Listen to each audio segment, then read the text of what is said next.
Hello, hello. It is Sunday evening and back to the normal schedule after an epic 5 hour Super Saturday marathon yesterday. I not sure how many people will endure almost 5 hours of me rabbiting on and doing stuff on the game, but yesterday was actually really productive. Got loads of stuff done. All the stuff to do with the new scenes, outside Funky Monkeys, setting up some of the placeholder stuff. Loads of stuff got done, so made some decent progress with a big chunk of time on it yesterday. It is the 1st of February, and I've just realised, looking at the live stream log, this is the 22nd live stream in the series of making this game from scratch. That puts me, I think the first stream was in August, so I'm not sure of the date, but it just said August, which is 6 months ago. So we are 6 months through, given that I only do work on this maybe a couple of evenings a week. That obviously 6 months, you get a decent amount of time in there, but we're nowhere near finished yet. So I think what I might do sometime over the next week or so, certainly before the end of February, is try and do like a bit of a 6 month summary.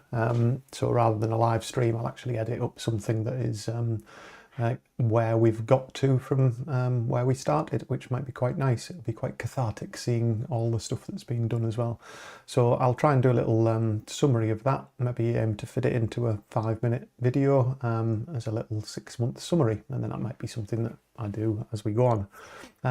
I hope it doesn't take more than a year. I suppose it's only a short game that I'm making. But it might mean that we get to do a 6, a 9, and then a 12-month one, and we'll see where we are at August, September of this year, which will be a year at that point. So I will share my screen. I'll crack on. I've already pre-titled this live stream as Junk in the Trunk, and hopefully all will become clear. So this is my Figma board.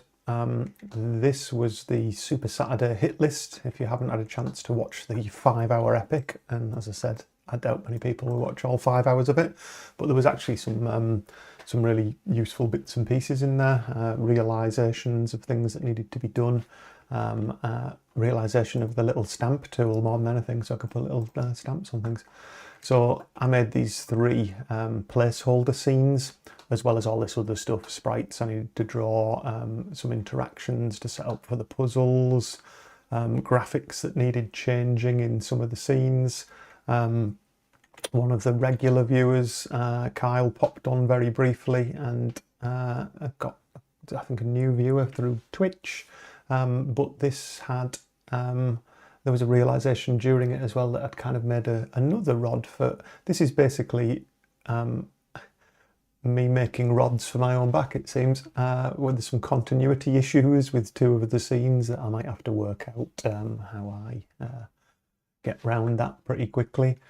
But tonight, it's these bits here. I'm going to be working on some junk, and in particular, junk in the trunk of a 1980s Vauxhall Cavalier, which is what Clive drives, of course, because it's a sensible car. It has done him well since 1980. They didn't see any reason to change it. So we're going to be doing a scene where we're looking into the boot of his car to get some bits and pieces. So it's one of these like first-person views. I'm on Google just looking at some things that might be in his boot. I've got some thoughts about funny items that might be there. If anyone comes on live on the live stream, as always, I'll take recommendations, ideas, feedback as we go live, and I'll be working in A-Sprite mostly tonight to fill in this placeholder scene that I started on Saturday, which was ultimately me just blocking out the inside of a car so then I could start putting some stuff down. So that's the plan for tonight. I think I shall probably just crack on with this bit of artwork to give some context of where it goes. Let's put this maximized. There's the whole chain that I worked on Saturday involved these locked bins and everything, these closed dumpsters. finding out it's locked. It's like getting a key that you've found through another puzzle, using the key to unlock it, and then being able to open it. It gets renamed to Open Dumpster. Similar with this one that isn't locked, that one just opens up. So I sorted all of that stuff out on Saturday, and I sorted out, other things that I sorted out there. This ladder was redrawn, so it's now properly out of reach, and all the puzzle status points for this ladder puzzle.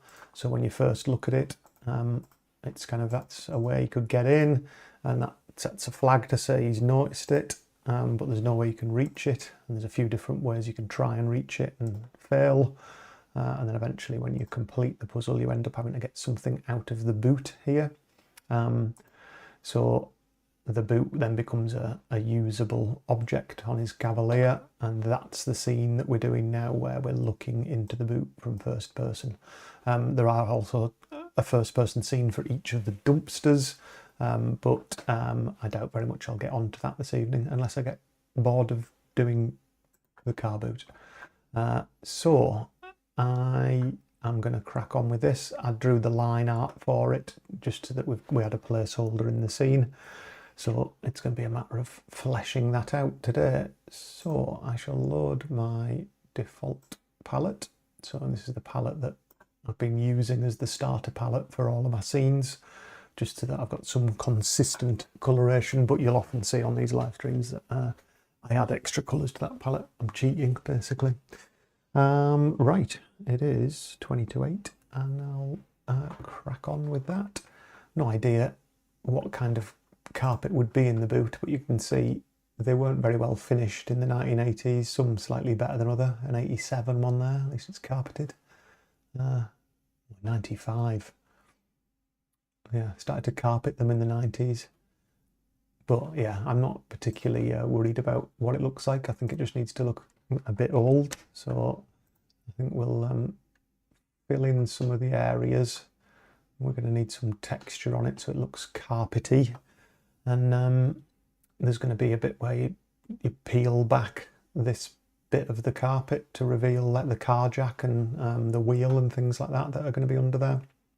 So I'll need to think about how that's drawn, and then I want to put some other like funny things in boxes and things that Clive can comment on when you click on them.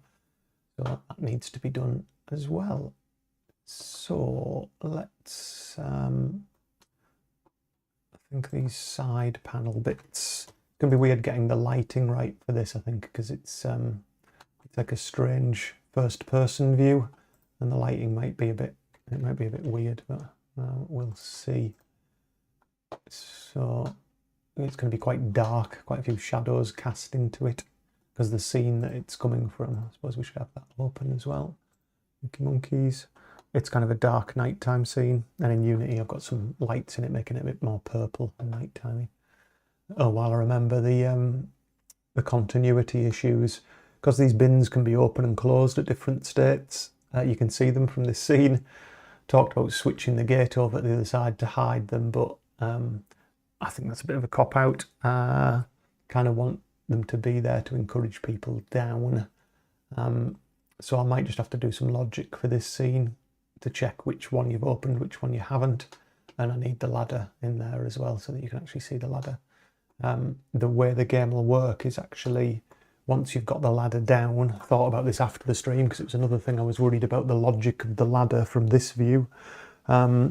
Could be that you actually don't come back down the ladder once you go up on the roof, because the roof is like the route into the building. And then I don't think you'll come back here, story-wise, narrative-wise, so I don't need to worry too much about that. It's just the bin lids. I'm going to have to draw an up and a down version of each and be checking some variables. Annoyingly, I set up the variables for the bins as local variables, which is the right thing to do if I'd planned better. So left bin open, right bin open, and whether the left bin's locked. That's all well and good until you realise I need to see them from outside the alley. So these variables aren't accessible from outside this scene. So I just need to set up some global ones that I can look at and check from the other scene. At least I don't think there's a way to check local variables. That's it. first diversion, let's just have a look to see if that is... No, it isn't. You can't because the variables are specifically... So let me just save that. If I open up front scene, say on the on start thing, you want to check some variables. If you did a variable check, oh, local, yeah, so it's only local variables in this scene, so it has to be global variables. It'd have to be set up as a global variable. So yeah, that's gonna have to happen at some point, but we'll not worry about that tonight. I want to see, just concentrate on a bit of pixel art. I think that's the hope. Anyway, right. So it's a green car, but it is dark. So a lot of the exterior bits, like I've just got green lines at the moment. They will be kind of dark green, but we'll, as usual, do a bit of the lighting in Unity. So, and I guess these seals and trims will probably be like a dark grey, like this kind of thing. I have to get rid of those, that line. Let's maybe just draw over it. Bit of freehand. Oh, maybe not. That's a bit rubbish, isn't it?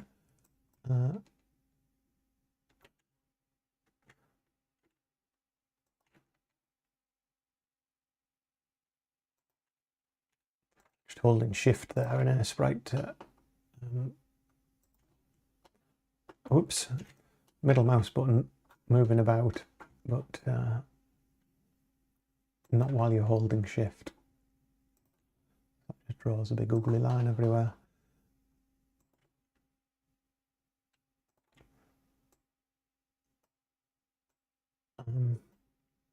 So a couple of other people put comments on videos. Thank you to those users who've been commenting on other tutorial videos and things. The only reason I have a tendency to do live streams rather than pre-recorded tutorials, and I think I might have mentioned this before, it's just the amount of time it takes to edit one of the tutorials. And I sometimes think, like, if I've only got limited time to work on the game, I can end up spending the whole evening, or maybe even 2 evenings recording and then an evening editing one of the tutorials, and it's not really a great use of time. What is annoying is that these don't look the same. I wonder what we might do is I think we'll duplicate these things. So this is going to be the kind of tail light, but it's going to be a tail light that isn't on, so it's probably wants to be a bit darker than that, or at least mid dark with a shadow around it.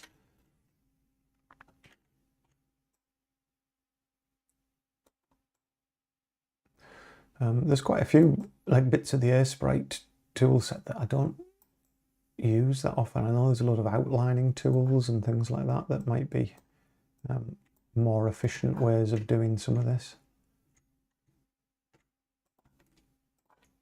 But if you've got any Airsprite tips, stick them down in the comments, please, once this is on there. Any advice from those who've used Airsprite more than me, that would be gratefully received.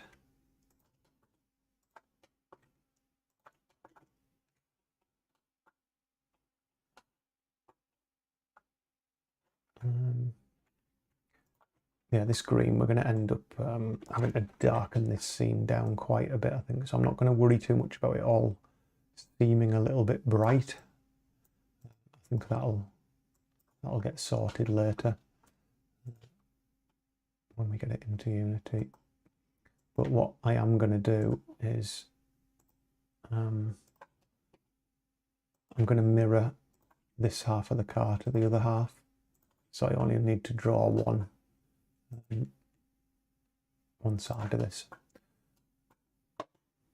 So what would have been sensible is to not have done that. So we'll marquee select all of that there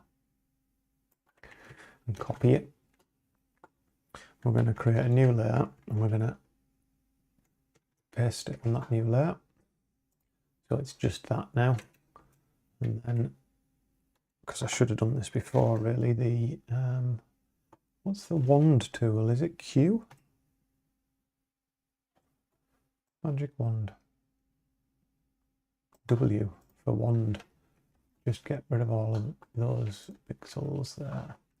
So we've just got the front of the car, so I'll just call this boot lip. And then we're gonna marquee select all of that, copy it, paste it, and then we're going to do a flip horizontal, and then we're going to stick that at that side.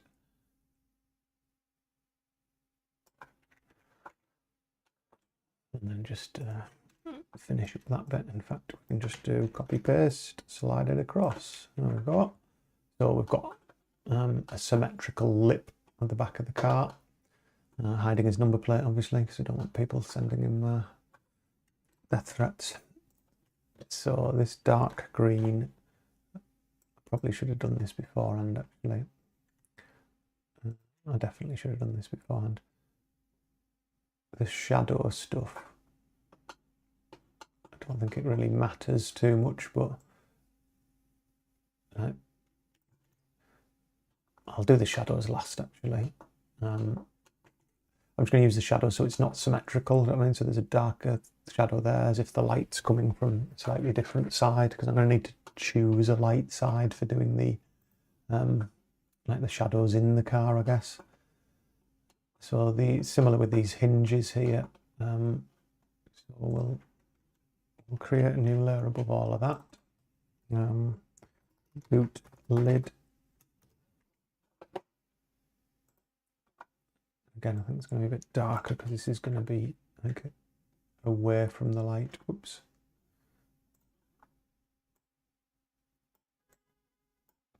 Oh, someone's beeping outside.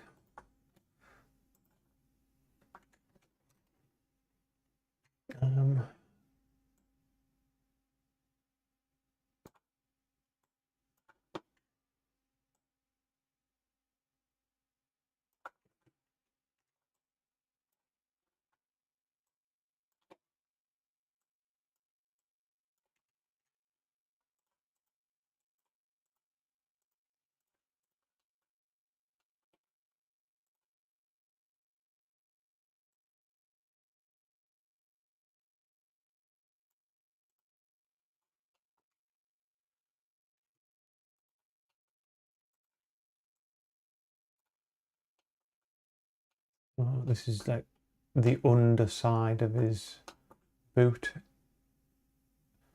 So we'll have just, I'm trying to avoid drawing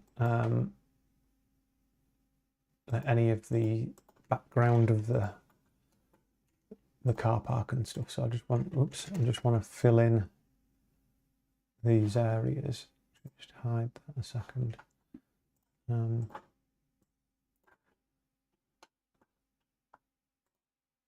Just trying to make that a nice straight line.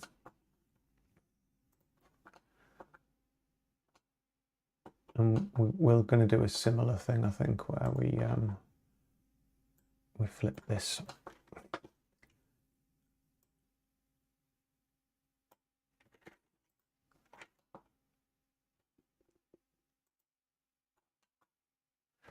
So a straight line across there.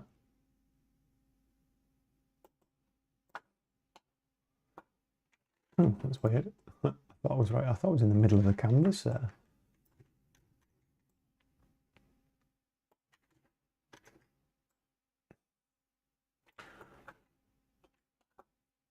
Again, these are going to be so close to the edge. The inventory button will be over that and everything. So it's not, these aren't major bits of the artwork. I think it's just important to get some detail on them.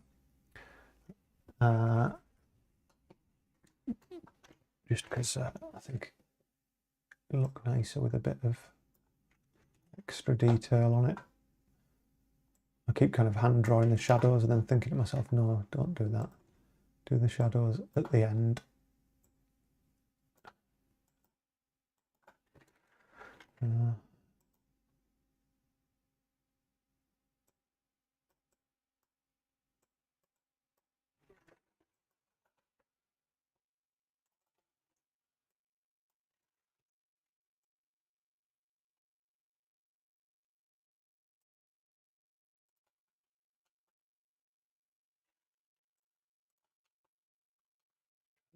Little edge going there.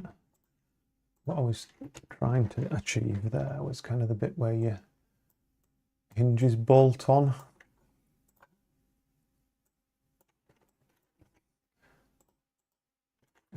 As always, is you're playing with a couple of pixels, but I think just some of these little hints of detail that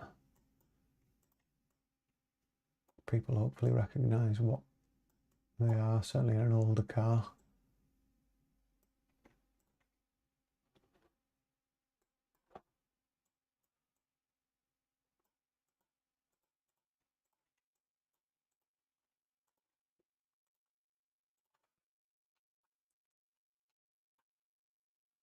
Maybe a bit too much detail, to be honest. Let's just undo all of that. Undo.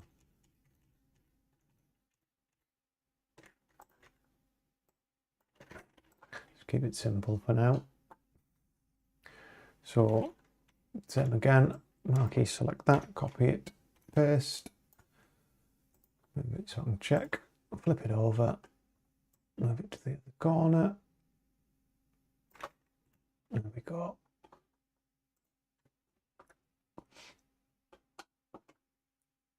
Oh, I dropped it in the wrong place.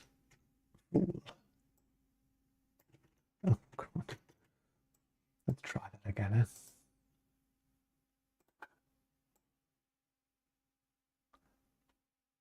Or maybe I didn't actually. Maybe it was just that other green line. Yes, I think it was. So let's turn them off for a second. Let's delete all of that.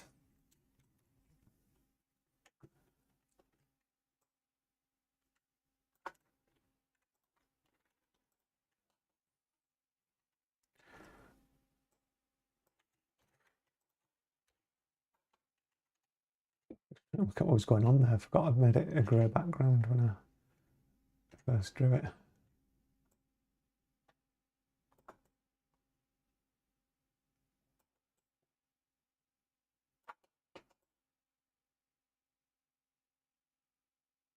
I know you're not going to see any of that, but I'm just trying to line out the main bit.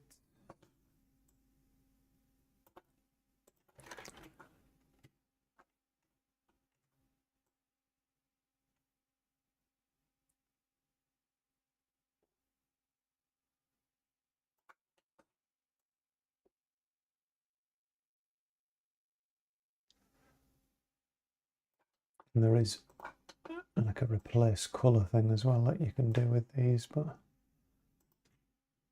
I think sometimes hand drawing these bits and pieces just gives it a bit more human feel.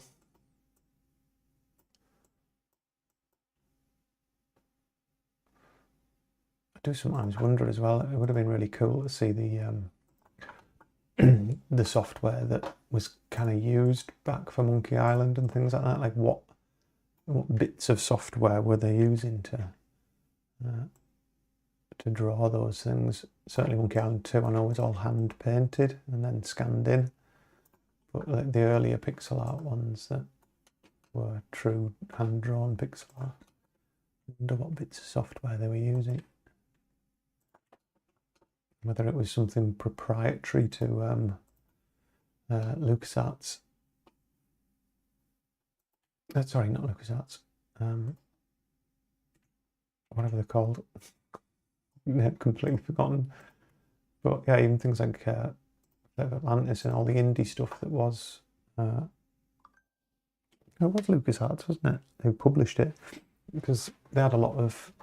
Well, George Lucas worked on loads of proprietary software that's still used this day on all what it was recently. Star Wars things changed to Disney now, but they're often way ahead of the curve of like commercial programs and things.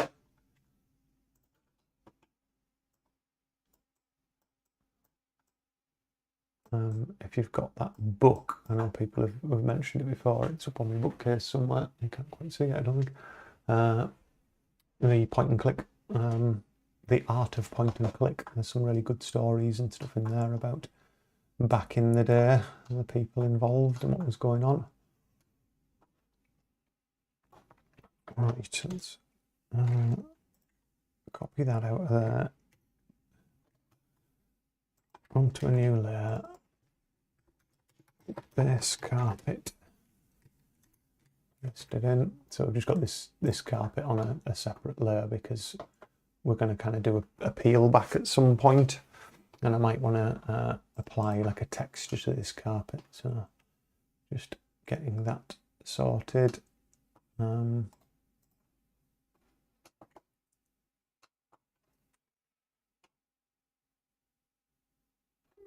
Yeah, I'm just trying to think where we might want the light to come from. Just think about the general lighting of this. We have that as the lighter side. I mean, there is literally a thing, but it's over this side. There's a bit of light over there. Well, that little alcove is just quite interesting.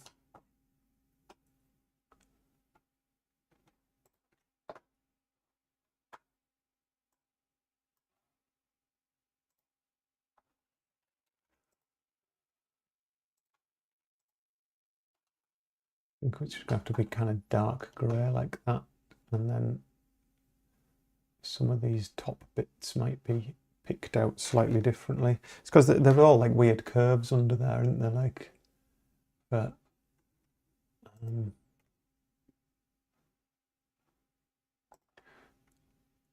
I don't really know whether. I mean, certainly that's far too bright. Just needs a little bit brighter. Hello, Jet Sonic. Welcome to the stream. I don't think I've seen you on a live stream before. Welcome along. Oh, I think I might have commented on something earlier on. Was that yourself? I tried to answer some comments whilst I was out in town earlier on. I saw a few pop up that were a couple of days old, so it took a while to get back to people. But thanks for joining along. By all means, drop comments into the chat as we go. I'm working on the car boot scene that just got set up for the back of this car boot after Saturday's epic 5-hour live stream. This is one of the ones that's just a placeholder, so I'm just working on artwork for that at the moment and musing about the good old LucasArts days and wondering what software they had for doing their pixel art in. I don't know, Jet Sonic, whether you've got whether you're a pixel art fan or a point and click adventure fan, but the book The Art of Point and Click, which is up on my shelf, grab it. This thing is absolutely fantastic if you're into artwork, but it's got coffee spilt on it. Not good. It might not be coffee, I think it's beans, to be totally honest. But yeah, if you've not read this book, it's got like all of the art from all of the point and click games that you could possibly imagine. Great. So yeah, you're in the right place then. So this has got absolutely everything right back to kind of Maniac Mansion, like the first version of it, Police Quest and stuff like that. Like some really like cool double-page spreads of all the artwork from them, and then like really good stuff from people like Ron Gilbert, like talking about the particular days of him writing Maniac Mansion and Day of the Tentacle. You've got the same one, cool. Yeah, so it's a fantastic book, that. And I just wonder some of the stories in there, certainly when LucasArts were involved and the money that George Lucas had, some of the software that they used and maybe like proprietary stuff that was designed for them. Certainly no like Scum engine that Ron Gilbert wrote was his own, but I wonder when LucasArts got involved, how much of that was bankrolled by Lucas. Interesting to know. Right.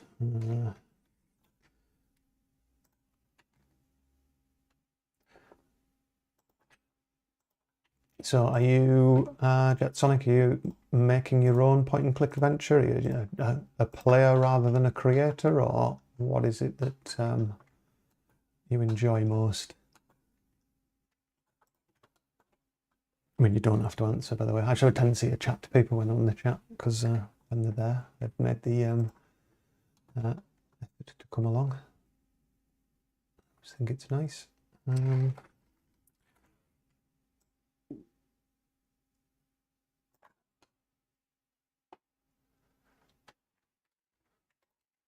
Just struggling with my thoughts about how the lighting is going to be in the boot.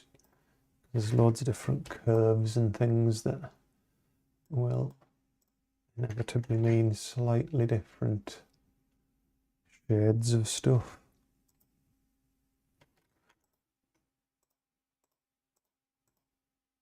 And I'll do a final kind of shadow pass after this as well. But I think what I'm doing is letting the light hit some of these sides here.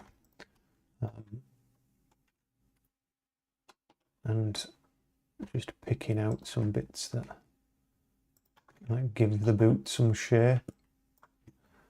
It's going to be more about the items that are in the boot, to be totally honest, than the boot itself, but I just want to get a decent backdrop done.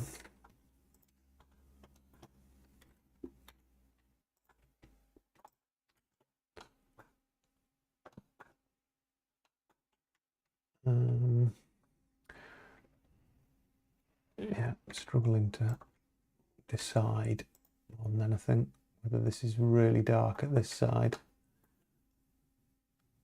with some of the same shades on there.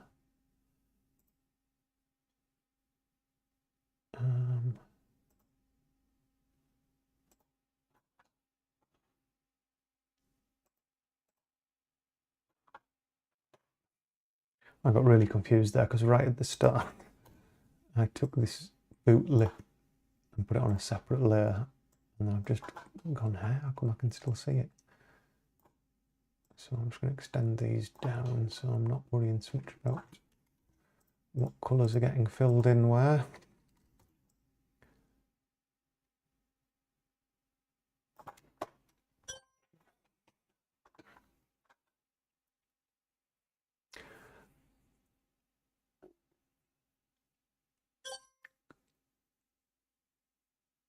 Well, thank you very much. Cheers. Yeah. I mean, my art style, I'm no pixel artist. I said, I think on the first ever live stream here, I'd never used Sprite ever before starting this game. I'd been so used to drawing stuff in Adobe Flash at the time, to be honest, in like vector style. So pixel art, the last time I'd done it was, oh God, I think on an Amiga. So Commodore Amiga in the early 90s with Deluxe Paint was probably the last time I'd done pixel-based stuff. So it took me quite a while to transfer my well, what little skill I have at this kind of thing is to this, because it's just so different. But I've watched a huge amount of tutorials on YouTube myself, which I find really useful. And I've mentioned quite a few of these on other streams as well. There's an American girl, Juniper Dev, I think, who's got some really nice pixel art videos. The same guy that I mentioned on the last live stream, and I can never forget his name. Never forget can never remember his name, who does some incredible pixel art tutorials and things that have been really, really helpful over the years. I've been looking at doing it, and then I kind of bit the bullet and thought, go on then, let's have a go at doing a whole point and click adventure with pixel art, which I wouldn't say has been straightforward, but it is definitely really enjoyable doing it this way. Definitely a bit slower than it would have been with like the vector stuff that I'm just more comfortable with. It's also learning a new package, so Airsprite is excellent. I've really really grown to love it, but when I first started, and still now, to be honest, I like shortcut keys. Some things don't work the way that I expect them. I think that if a kind of beginner like me can give you a tip, Jetsonic, that would be it. I think it looks more complicated than it is. I know it's easy to say that, but I think I still recognise a weakness in what I'm doing is I spend too long sometimes on individual little pixels. I think that's really important if you're making like a little platformer game, a Metroidvania type thing. You've got like a tiny little pixel budget for this like character. That stuff, when people labour over exactly where to place an individual pixel, I've done quite a bit of that on these live streams, and then you look at some of the things when they're finished and it's like, I don't remember. You kind of obsess over the thing, like the bit of cheese or the sesame seed on the bun, and you come back to it a couple of weeks later and it's like, yeah, it looks fine. It looks absolutely fine. I don't know why I was worrying about it. Same with that. It kind of looks like a palm tree on a beach over in the corner, but I remember kind of going, putting things down in the right place. So I don't think it has to be as complicated as some of the kind of streamers and YouTube tutorial people. Like the reasons they're doing it, or the style they're using might be more complex. I'm tending to get stuff down really quickly. A game for me that as soon as I start drawing stuff like this that's kind of block shaded, a game for me that it was like a big part of my youth, which made me want to make computer games, with Another World. It's since been re-released many times, but these images here are a good example.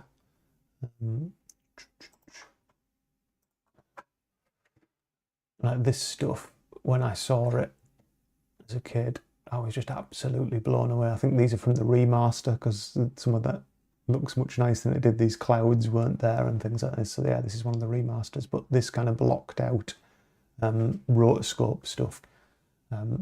Again, done in different ways, but whenever I'm drawing things like this with like a jaggy edge and block light like that, it always reminds me of Another World and makes me feel like I'm a game developer when you actually get into doing it. I'm not happy with this angle. It looks weird and we need to sort it out.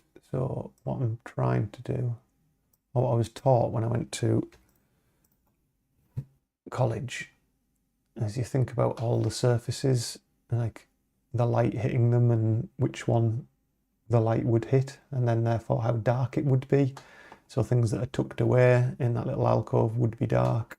If the light was coming down this way, then this top surface and that top surface would be the same colour, but this might cast a shadow down here. We'll do the shadows later.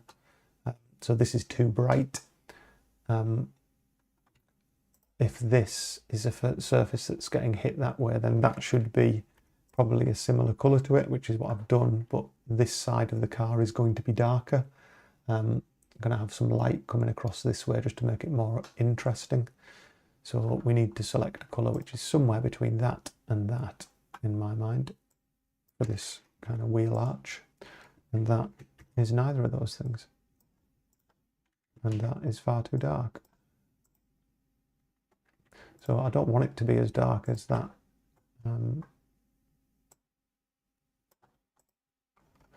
Right, that might do. It's a weird curve, that, anyway, and this has also got a strange angle in my mind.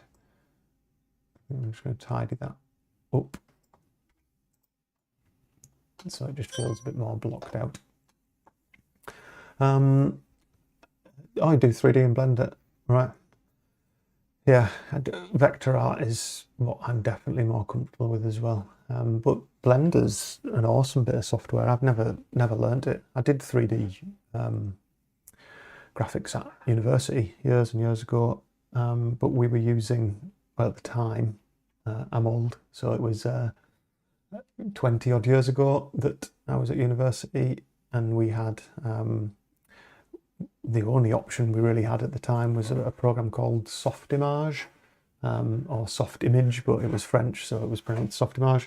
And you needed these Indigo, like, incredibly expensive graphics PCs to run on it.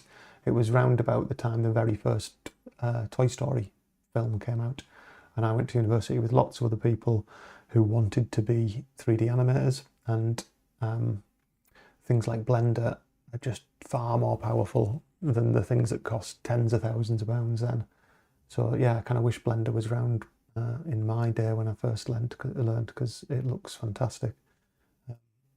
But yeah, Softimage and then Maya kind of came about toward the end of our university degree. But yeah, if you're doing stuff in Blender, then that, I guess the jump to pixel art to hand drawing everything is quite a jump. But your appreciation of 3D will definitely be a massive help, certainly with something weird like this. I mean, I'm kind of making this up as I go along. I had a brief look at the back of a Vauxhall Cavalier.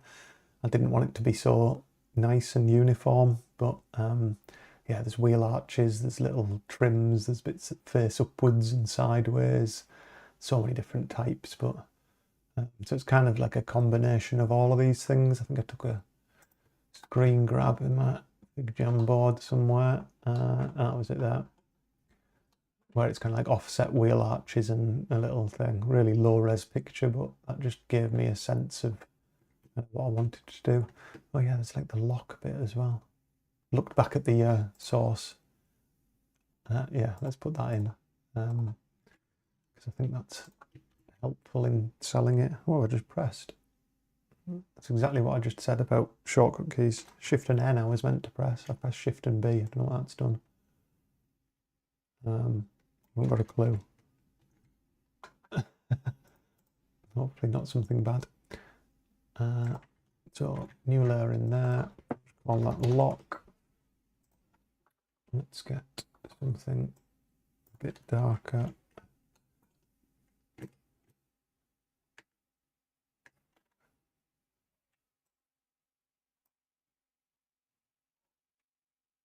What's going on? Oh. Yeah, it needs to be on top of the carpet.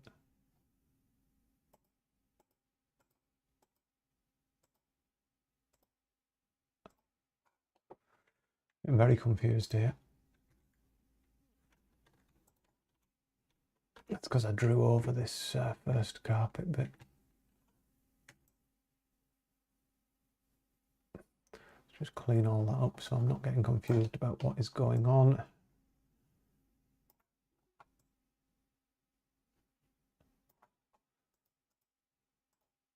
I shouldn't have really done that on that layer, should I? Let's delete that. Clearing up a mess that I made earlier, because I just took this as an initial sketch from the last live stream. I don't normally do huge long live streams, but yesterday, because I've had some time to work on it, I did a 5-hour stint as a live stream, just because editing tutorials takes up loads of time and I don't have a huge amount of time to work on it all, so I ended up doing this incredibly long live stream and threw together these little placeholder backdrops that just need tidying up. Well, don't need tidying up, they need drawing properly. So I've got the base carpet there. The lock is what I wanted to draw. I want something darker than that. Darker than that. It just sits behind here.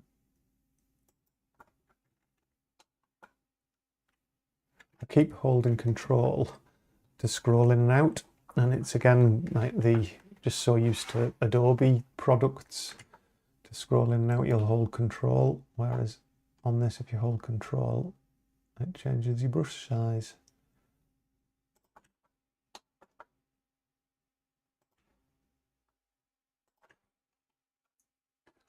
So I'm going to do an asymmetrical lock just to hide some of the other symmetry that's going on. So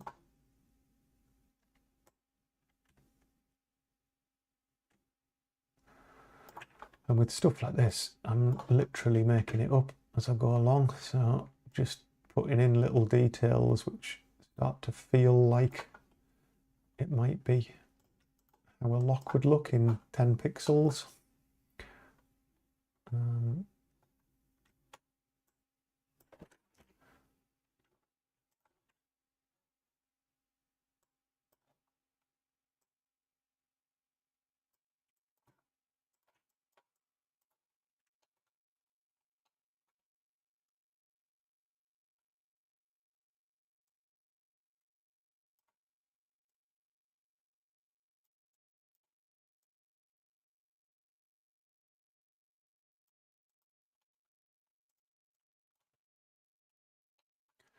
Will do. It's just a little detail in there.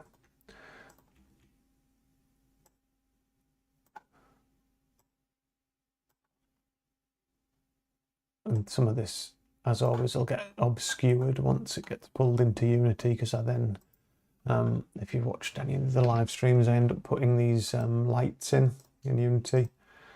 So like a scene light that gives it a colour, so there's like a purple colour there, and then other glowing lights on other things in the scene, so that always changes the look of the pixel art at the end as well.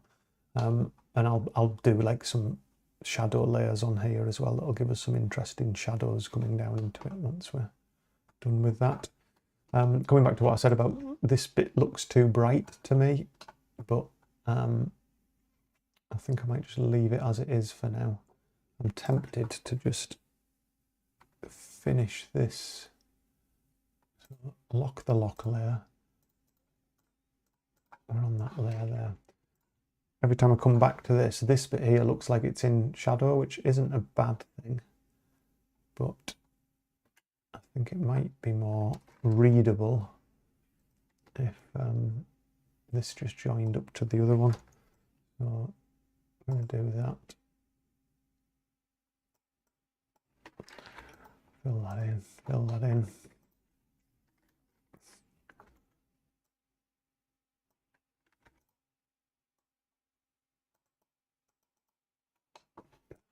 Kind of thing instead.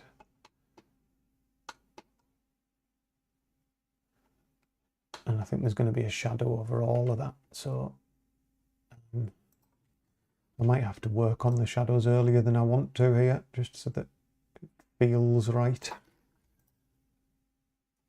So it's just going to get the wrong feel. It's too... I think all of these weird shapes that I'm kind of making up as I go along,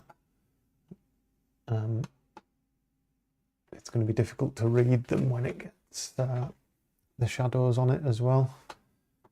So let's finish up messing about with that. Turn the boot lid off for a second. I think all of that probably needs to be that colour.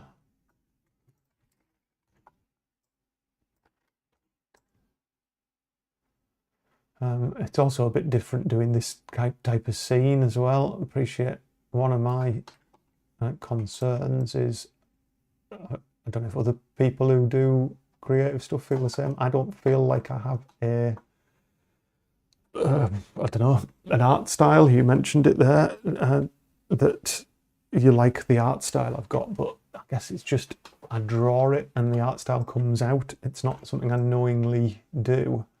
But when I'm doing a first person bit like this, it was exactly the same with the computer. So when, like, I've got, let's go back to locations, the office.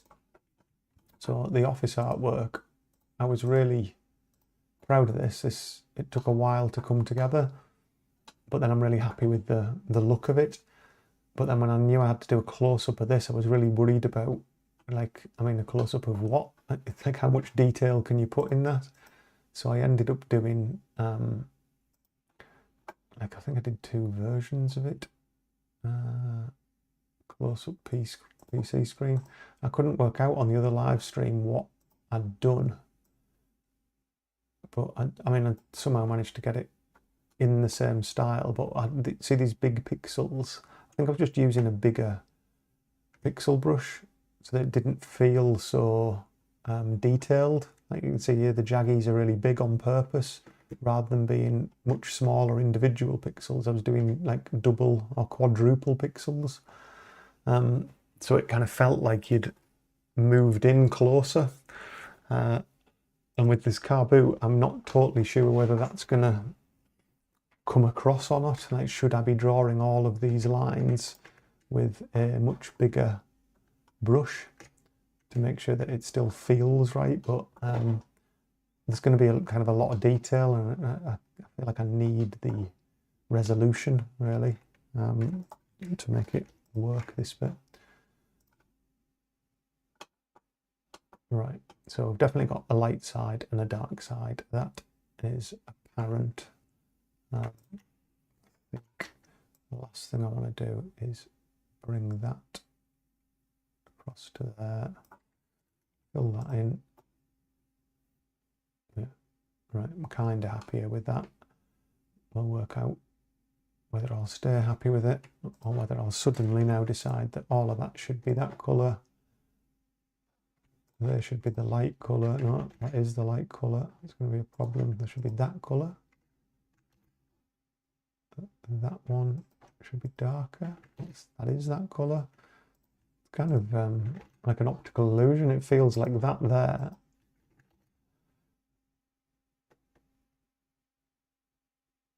Strange. Maybe that.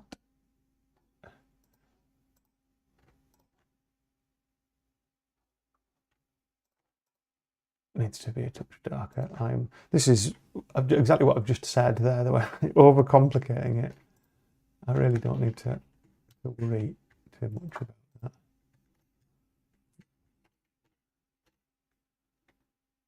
Just felt like that's a bit bright now. Anyway, we'll stick some shadows over it all in a bit. I'm just going to think about where those shadows will be, because we're going to whoops. Ow! So maybe just block some out.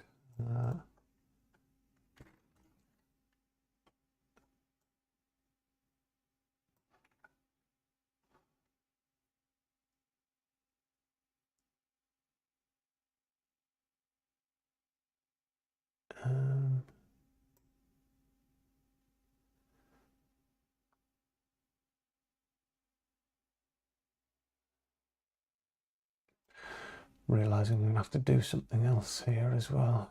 Just kind of dawned on me.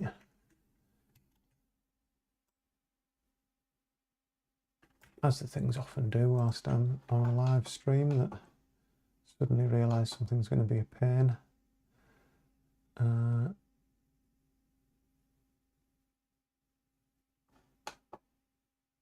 Yeah, let's not worry about the shadows at the moment.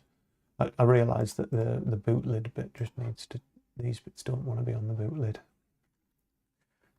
Let's just wand them off. Can you do Control Shift? No, you can't. So I'll cut that off there.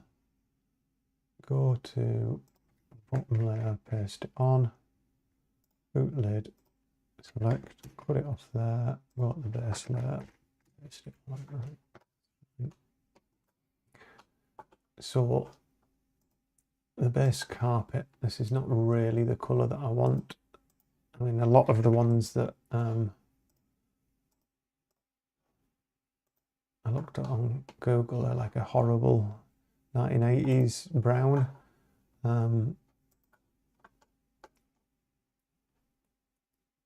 Like this kind of carpet effect. I might do it as like a cord carpet or something. Usually grey though, but I think we need a little bit more colour.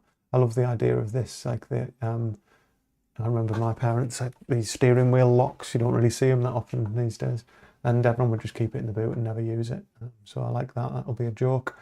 Having a box of random stuff. Clive being the main character. Clive being a bit of a pedant and also very organised and things like that. I think he's going to have like a whole survival kit in the back of his car, where he's got his like 5 litres of water and everything else that he needs. All of these things I think are part of his character that will play out in this. So I'm going to try and do a bit of texture on this carpet. I might try it as just like a lined cord thing to begin with, and then add some more stuff after it. So put that as lines, grab these two, put them in a group, new group, carpet. So I've got the base, we've got the lines. I'm just going to pull out a load of lines across it. Line tool. Doesn't want to be that big.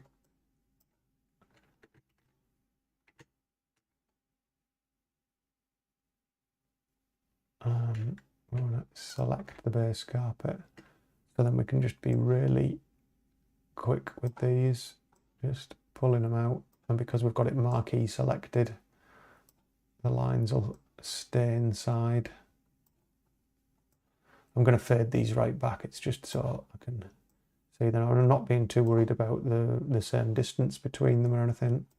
I'm just trying to give it the feel of like, I guess, a manufactured like stripe. All right. And I've realised as I'm going, they are getting slightly bigger as you come to the thing, but it actually makes it look like perspective. So happy accident. Wonderful. That means I'll put another one at the back. So we've got some lines. I think we're also going to have some texture. And we might swap around with the textures in front of or behind the lines. I'm going to apply it just as a kind of pinky grey. It's going to look rubbish, but I'm just going to play around with how it might work. So again, I'm still learning all this stuff in Airsprite, but somewhere around here there's a spray can. Where it is, under there. And that's the gradient one. Nope. Jumble. Oh, that jumbles it all up. What's that then? What tool is that? Oh, blur. Maybe there isn't a spray can. Maybe I've dreamt it. Is it under the pencil? Nope. Zoom, move, slices. I think I was doing it with gradient before. Yeah, I was. So I think I was selecting a gradient. I was putting like a bare matrix dither, and then I was selecting between 2 different colours, like a light and a dark. So if I choose that light grey, and then with my right click, I choose that, so you get your foreground, background. And then because I've got it marquee selected, I'm on that texture layer, and then you can drag out like this kind of textured, I think bare matrix is the methodology of doing that dither. And this will also give us some like lighting to it, because it's going to be darker at the back of the boot. So there'll be more pixels at the back. This is exactly how I guess pixel art and stuff that was done years ago. We only had 8 colours to play with. Then this is how you gave the shading sense. Just they're all exactly the same colour, those pixels. I think it's just using it's using both of them, I think. But you could just use one and put more of them down and space them apart to give the sense of the shading without actually having loads of colours to shade between. But the way I'm going to use it there is I'm probably then going to take that texture, use a blend mode, all things that I didn't have back in the day, and then try out a couple of different things, like just overlaying that in overlay mode. See, it just adds a bit of texture to it. And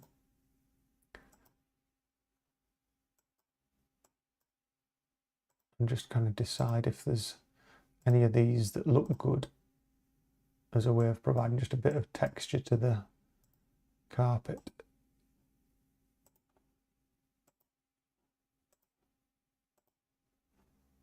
A lot of it for me is just trial and error. Kind of when I was at university, we learnt all the different blend modes, but I mean, you ultimately end up trying to see which looks nice. So soft light, I think, is working well. But I think what we're going to do is bring up the colour a little bit. Sorry, the contrast a little bit. I'm going to duplicate it. I'm going to change the blend mode on this one.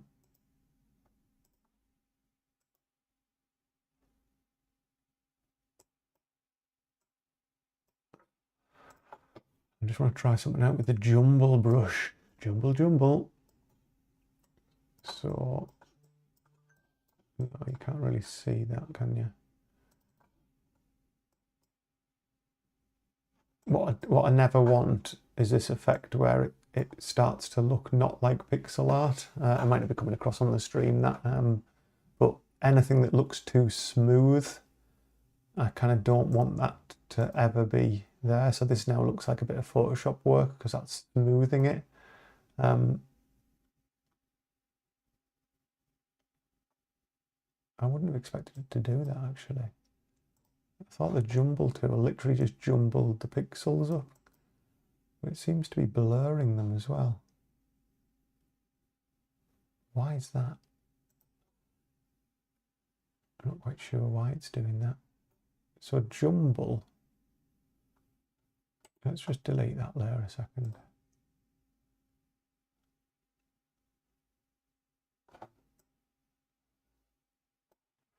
Yeah, that's actually doing a blur. My understanding of jumble, because I've used it in the carpet shop before,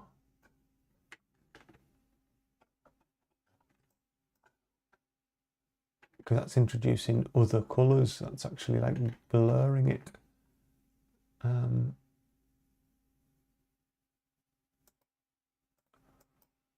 think, right, yeah. So that opacity is obviously, jumble literally it shouldn't add any other colours. It should just jumble up the pixels that were there. So that's how I've kind of created texture in the carpet shop, and without introducing lots of other colours that like make it look not like a pixel art thing. So what I was going to do is kind of jumble some of this stuff, not the lines, sorry, the texture, jumble that up on another layer above it, and then fade that back a bit just to give it a bit more texture. So make this something that makes it brighter, pull it down a bit, and then it might just give enough of that textured feel.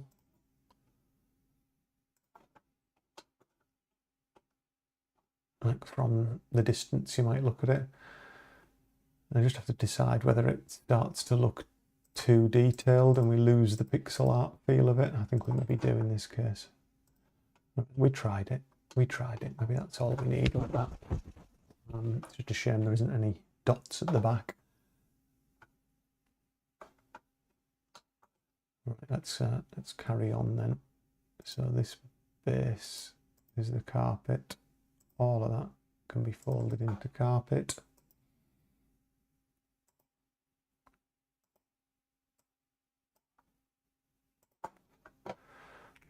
Folder with a colour on it so I can see it.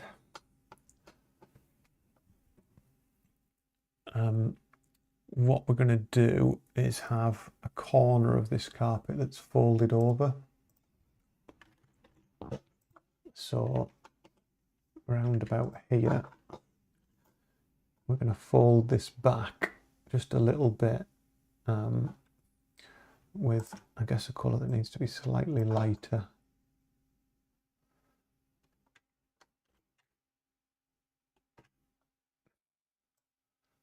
So the corners come back this way. So we'll delete out this carpet out of there.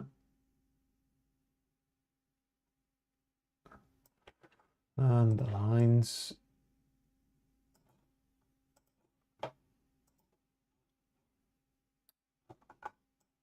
Kind of just wants to be a bit darker down there, so.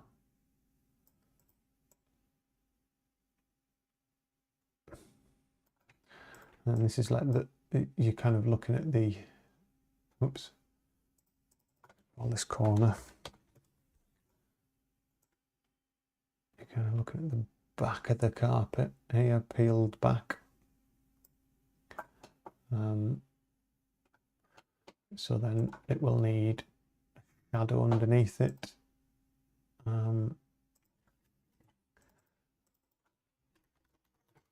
I've learnt my mistake so many times on other scenes where I've done the shadows across loads of layers instead of making its own shadow, and fade that back.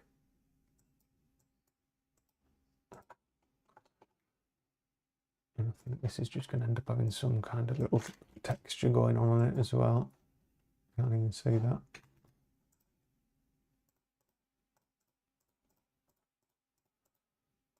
I don't want to kind of give it away that this is part of the puzzle, but it kind of needs to be pretty recognisable as something that you pull out. There's going to be other items like dotted around as well, so so the corner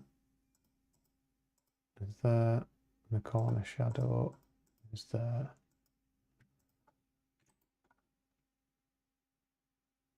Just going to group them up as well. Corner peel. Oh, I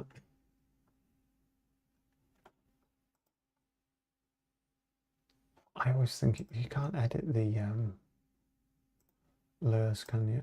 No, it comes up with that. So I'm just going to change that.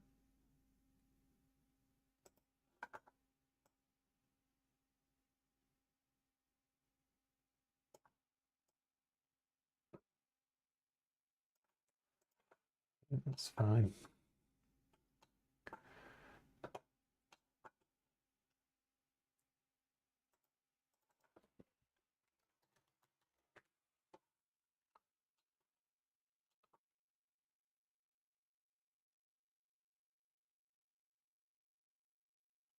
So we're going to end up with a bit where it's kind of the whole carpet's pulled back.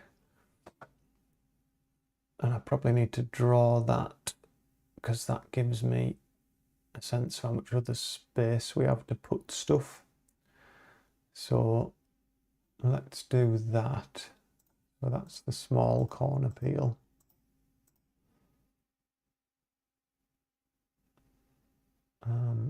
I think what I might do actually,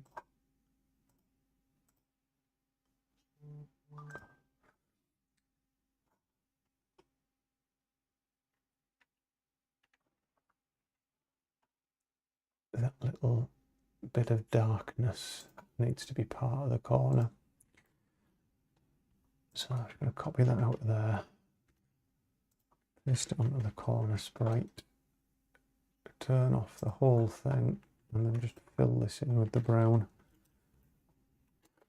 what I'm trying to avoid is something that happened on a earlier stream at some point where I drew a lot of stuff.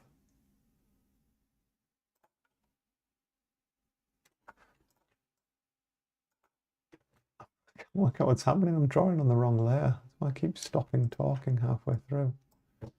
Why is that a different colour? I'm sampling it from there. It's on the base carpet. Normal blend mode. Pressing Alt to sample that colour. And then when I draw it over that bit, it's a different colour.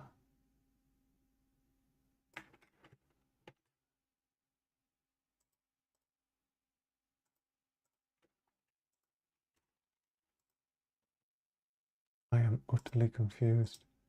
Turn them out. Turn that off. Where's this dark bit coming from? On the lines layer? The texture layer? It's because that texture is getting added on top of it. Right. Sod it, as they say. Let's leave it as it is. Just cover those 2 pixels and that corner one. That'll do. It's so I can turn that off and have it overlaid. And then this next one that I'm going to do, corner peel, we're going to create a new layer above that. Peel back.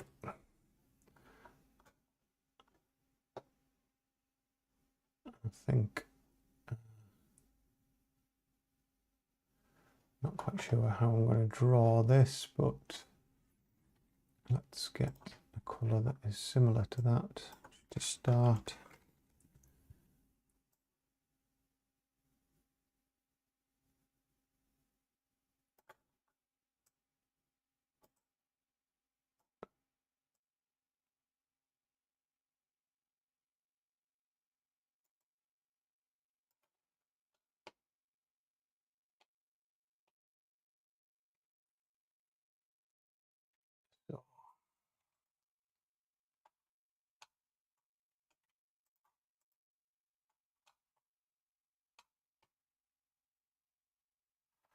So what I want to do is that this graphic that I'm drawing, like as if you'd peeled back that bit of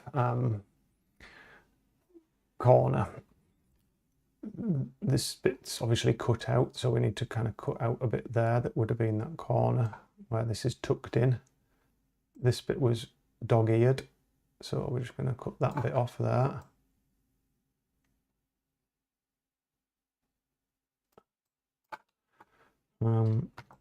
Delete that. So that's like you've peeled back the carpet to that point. We're going to have to put a bit of shading there, a bit of shadow under that bit. So let's just put the shadow under, because I need to put loads of other objects in the boot as well, so I need to think about this will have to sit as a layer on top of other stuff, because I'm thinking if they haven't picked up an item and it's still sat there, should they be able to open this?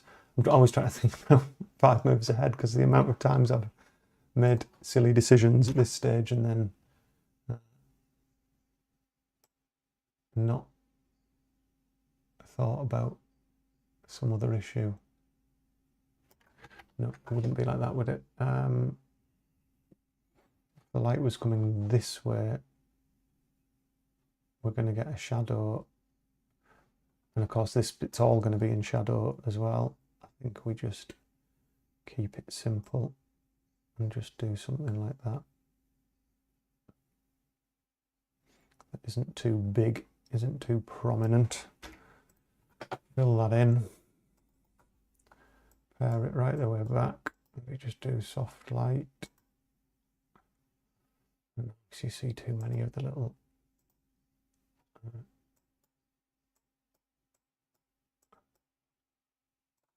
yeah, because there's going to be more shadows to this as well. There's going to be shadows on top of shadows on top of shadows. It's going to end up being quite dark. So that corner won't be visible. There's the peel shadow. This is the peel back. So somewhere in between these two, doesn't really matter where. Under carpet. So what this is then going to be is kind of a continuation of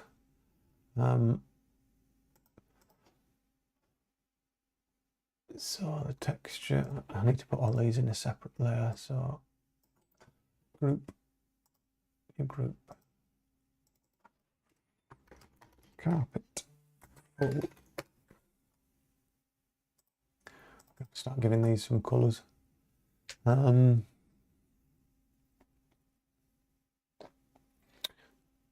Actually, don't do it this way, Andy. Back up the truck.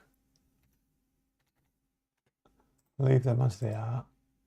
Peel back, under carpet and peel shadow can all come out of this group and sit above it. It makes no difference at all. And this is kind of how it'll exist in Unity. So all of these in this new group are after peel. Let's just call it peeled back. And what I'm going to draw here is basically what would be under the carpet, but it's all going to sit. This carpet will be on view all the time, and then these other things are just going to overlay it. So here on the edge, what I'm going to do is, it's going to end up being darker than that. God, it's going to end up being really dark. Why is that not going dark?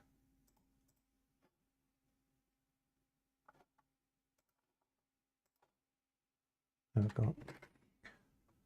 So let's just make this a bit bigger. So effectively what we have here, it doesn't want to go any further than those pixels that we had. This is what would be under the carpet if you pulled it up. And it's all going to sit over. This is the edge.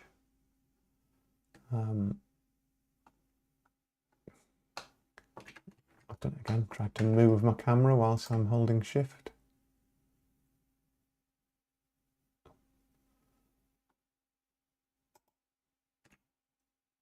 Kind of go sight that.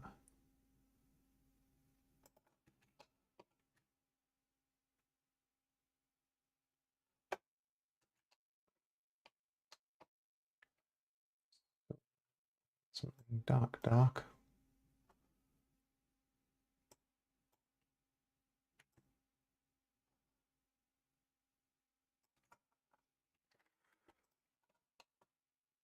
So what we end up with is this peeled back bit. It just sits over the top of all of that. And we'll continue this down using our kind of the lighting we've been using. So this top edge is going to be brighter than the next bit. So we sample that, go a little bit darker, get a line. This under carpet bit. Line tool.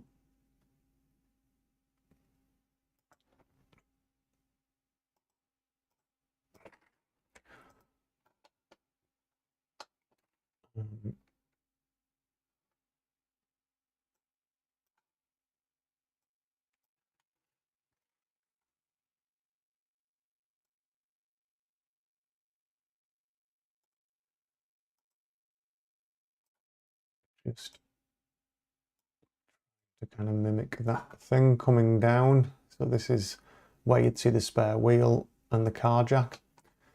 So just getting these colours right, really. Getting the shading right on them so it feels about right. It's catching the light, like this side's catching the light. I think that's fine as it is. All of this is just trim. So like some of these might have little corners in them.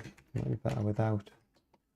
This back bit, I think we just need to make the floor dark. I know it's not quite how the rules of light work, but I think it's just going to be cleaner that way.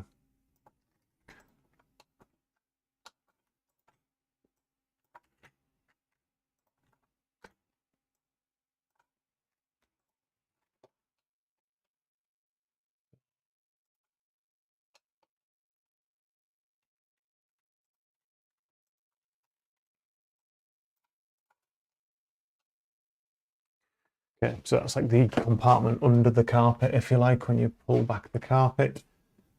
Exaggerated, of course, as everything is in this game, but that gives you an idea of how you're kind of revealing that. And the way it'll be set up is this peeled back layer. Let's just make that kind of green for go. I was thinking what colour, for what reason. So the corner peel, actually the corner peel doesn't need to exist as a separate item. It can just be part of it. And ultimately, once you've done it, it's kind of peeled back like that.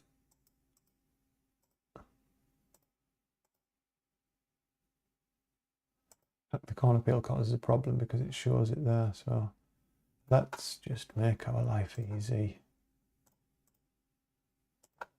Get rid of that.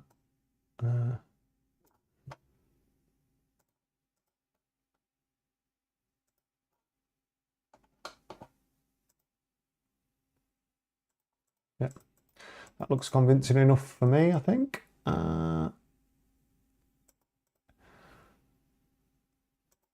So we're going to have some other items there that you need to pick up, really. So you can't pull back the curtain until you've picked these things up or moved them or whatever. Thank you. That I think where I wanted to do the peel first, so that I was sure where I need to put the other things in the car. Because we can obviously then have boxes of stuff and things to click on over here. That's the well lit side.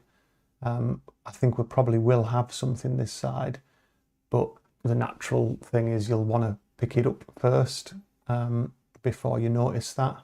It might even be in perspective covering that, so I don't know why I'm swinging my mouse cursor around. So say if this is the item, just something kind of big like a box or something that in perspective kind of covers that corner.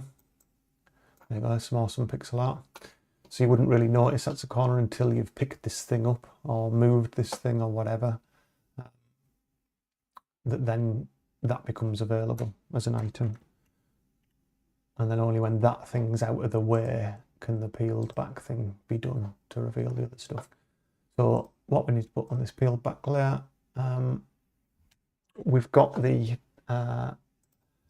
jack, so I had to draw some new items on the big live stream. So this is the car jack that you pick up. So all these new items were drawn Saturday. So the wooden monkey head, the snapped broom handle, coat hanger that's been turned into a car aerial, and then the combination of the broom, the car aerial as like a hook.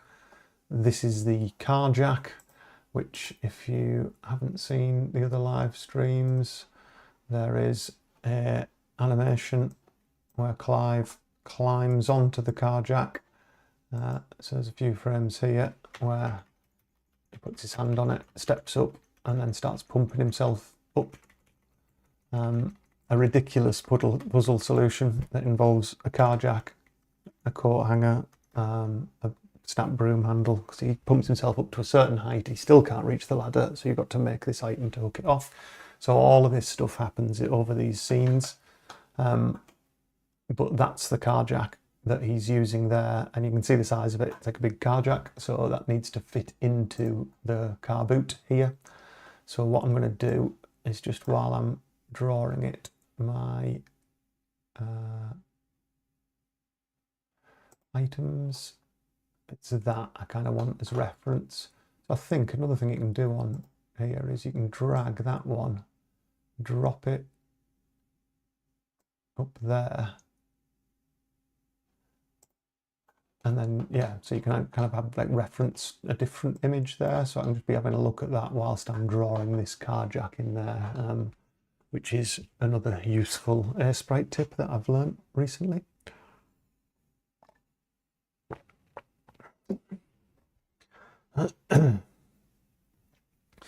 So in terms of artist and writer, JetSonic, who's on the live chat, what other stuff have you been doing then? I know you're saying you've been working in Blender.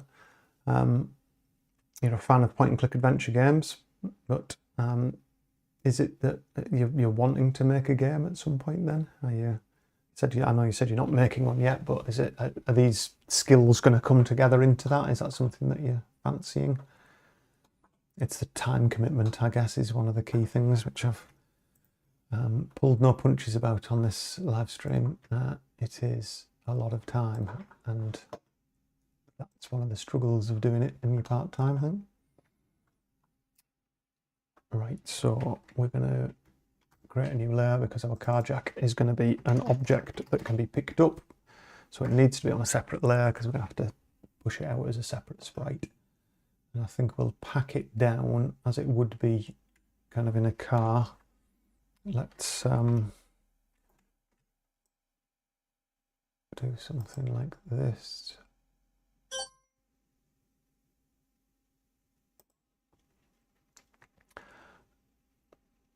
All right, so yeah, adventure game then. I mean, you don't, I guess, know yet, but if you used Unity before, or you're looking for something that is much more like specifically for making an adventure game, because there's quite a few options. I used Adventure Creator because I knew Unity really well. I used Unity a lot at work for years, and so it was something I was quite comfortable with. But I did a lot of stuff with Visionaire Studio, and that was great. Oh, because of me, I bought Adventure Creator. Well, that is great. I'm glad. I don't get commission, by the way. Maybe if Chris, who made adventure games, seeing the Adventure Creator, sees these live streams or lovely comments like that, then yeah, maybe I don't want commission. I'd just be nice for the next version of Adventure Creator. Maybe if it costs any more, I'll get it for free. That'd be good. Yeah, it is. I genuinely think Adventure Creator is the kind of catalyst for this game and two other games that I'm kind of toying with at the moment. I'm conscious I'm going to keep focused on this one. Visionaire was fantastic. I've got a lot of Visionaire tutorials from years ago, some of them as long as like 8 or 9 years ago. It was really, really good. And then when I saw Adventure Creator and saw what you could do in Unity with the power of Unity as well, that's what kind of turned my head away from Visionaire. There's nothing wrong with Visionaire. It was, if anything, a little tricky to like debug stuff. A lot of it you had to remember an awful lot. But that's a really nice comment. Thank you very much, JetSonic. Yes, I hope that my passion for these things does come across in these videos, because this is not my full-time job. This is something that I do because I love it, basically. And if I can get more time to do it, then I do. So, right. So I'm just trying to make this look interesting enough that you immediately roll your mouse over it, but also not crap like that.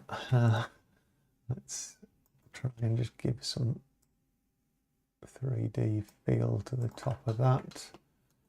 I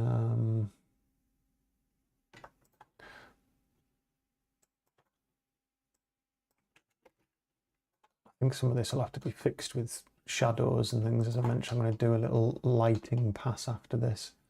It looks a bit big, doesn't it? But it does need to grab the eye, I suppose.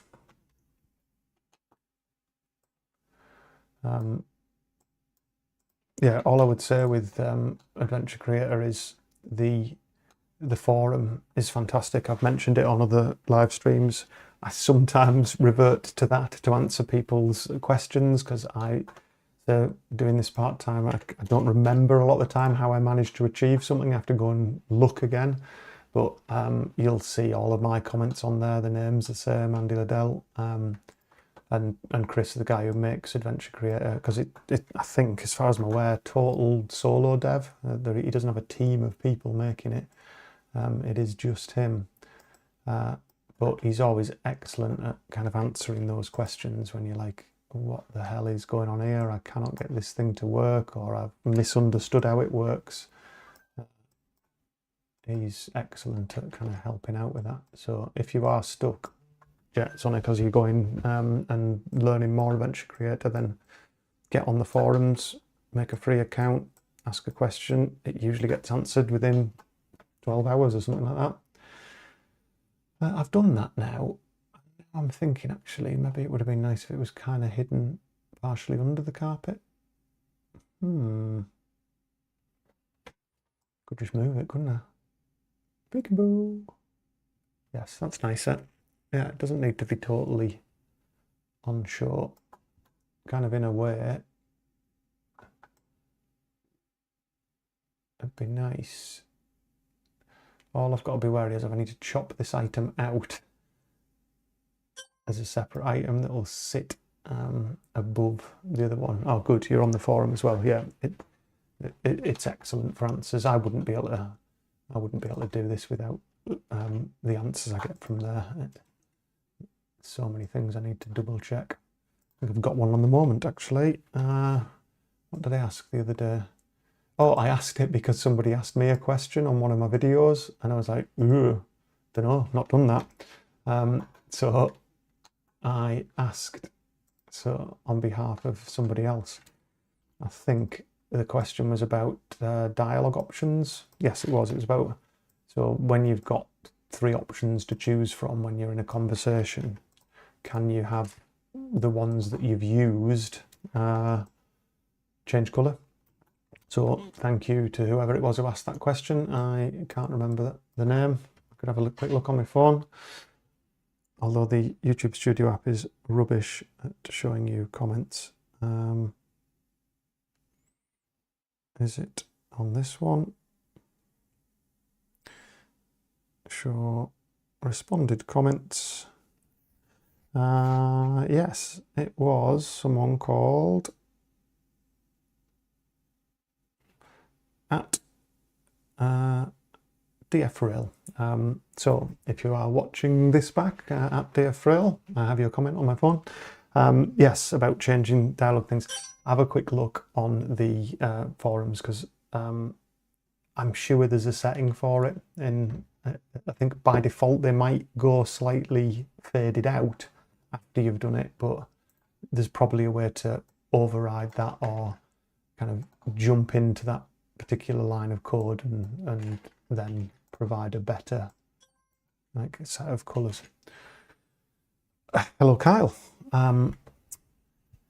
Welcome back to the stream. Don't apologise for missing my stream. Yesterday was an epic. It was, I'd say, it ended up being 5 hours long, so I didn't really expect anybody to join me for the whole 5 hours.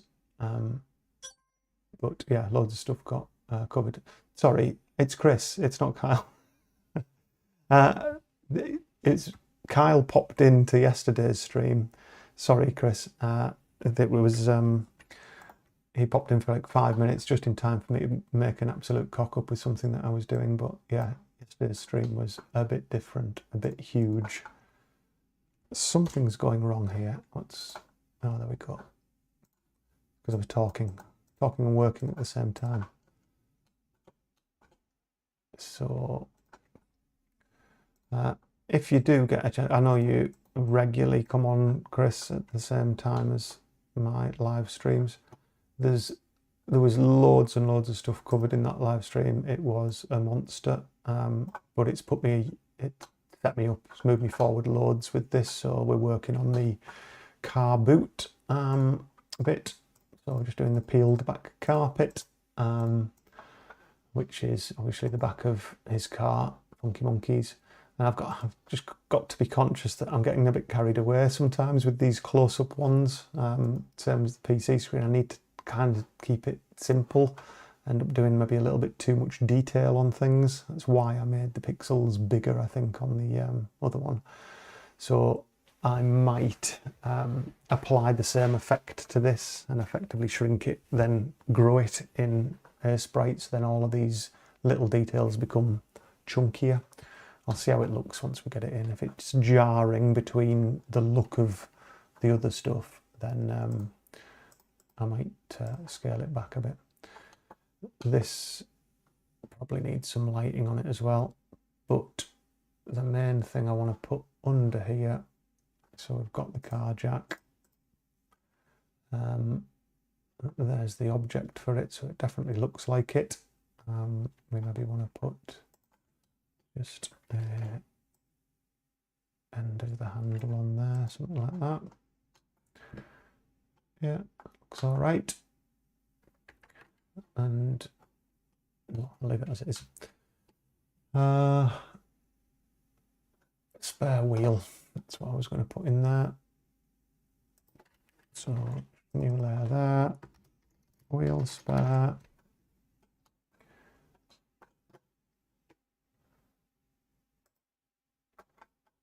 I try not to use black, like that bit is, oh, it's not quite black. But I don't think that's dark enough.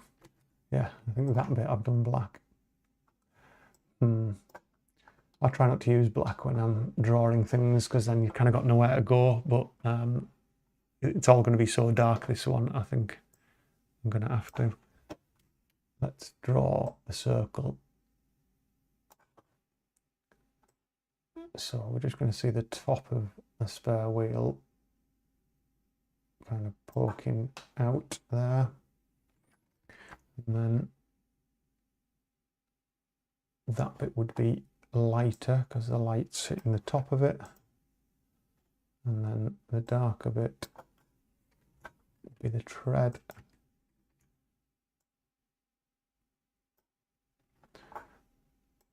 And let's just undraw that bit.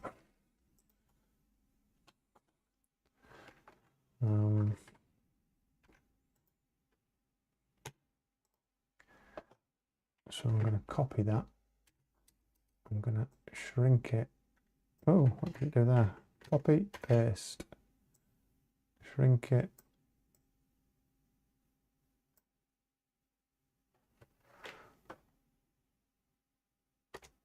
And then fill it.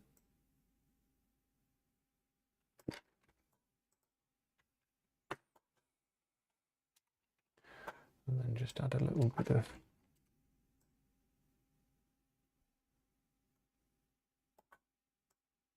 shadow in there. That looks fine, I think. Don't want to get into a tread. Probably not.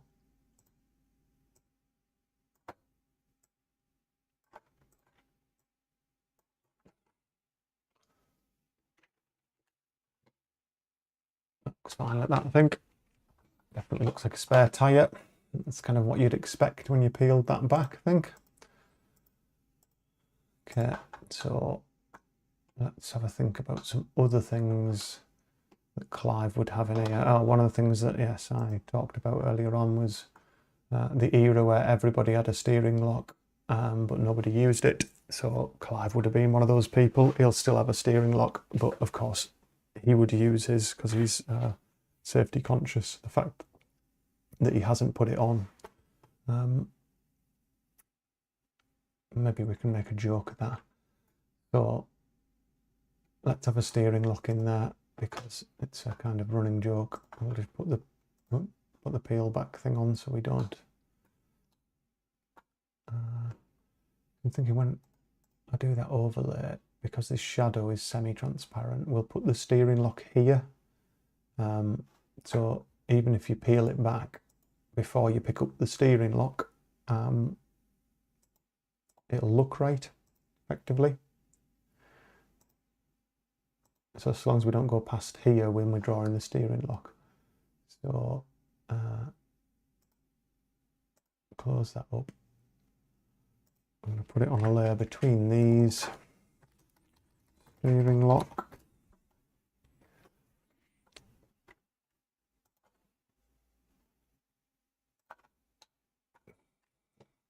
Keep looking at it. I don't think what it is.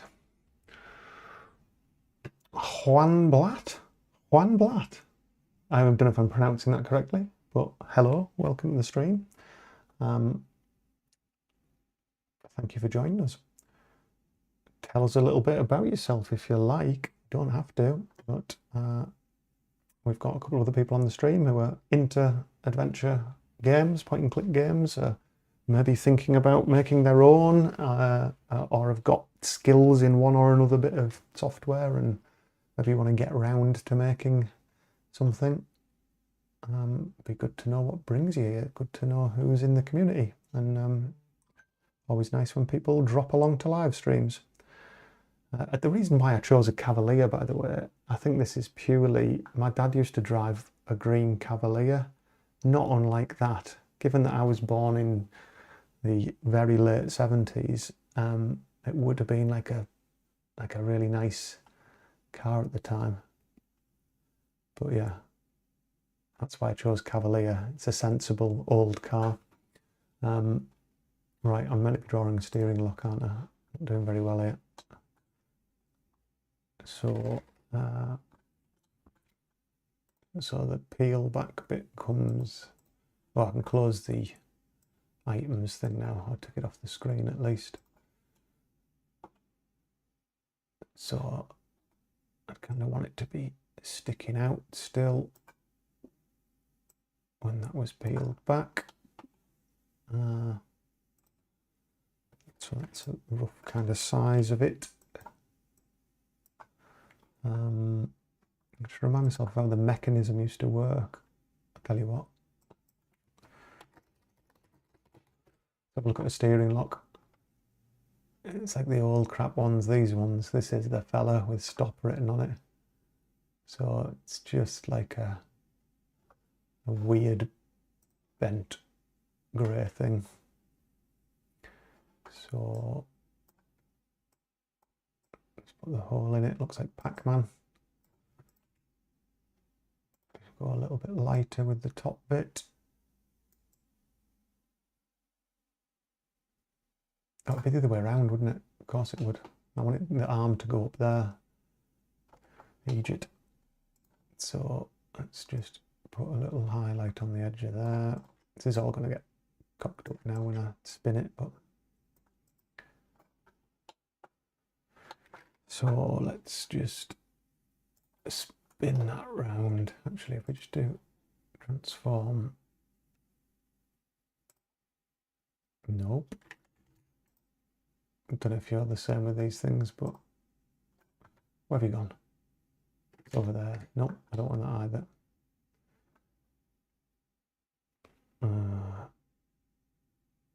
Just redraw it, I think.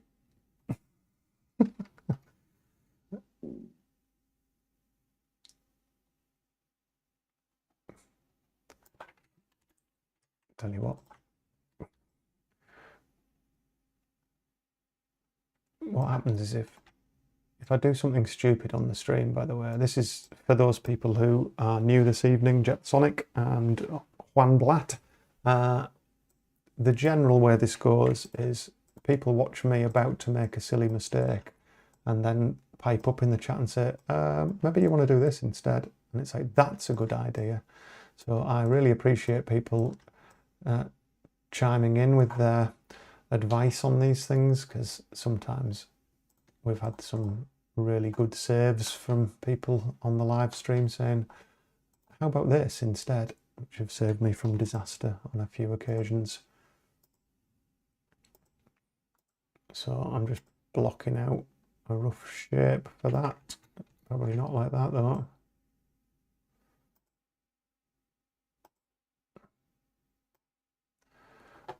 And then a darker one for the bottom edge.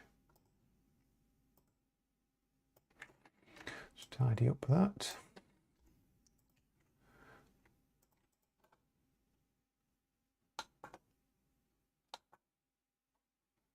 It looks kind of all right, I think.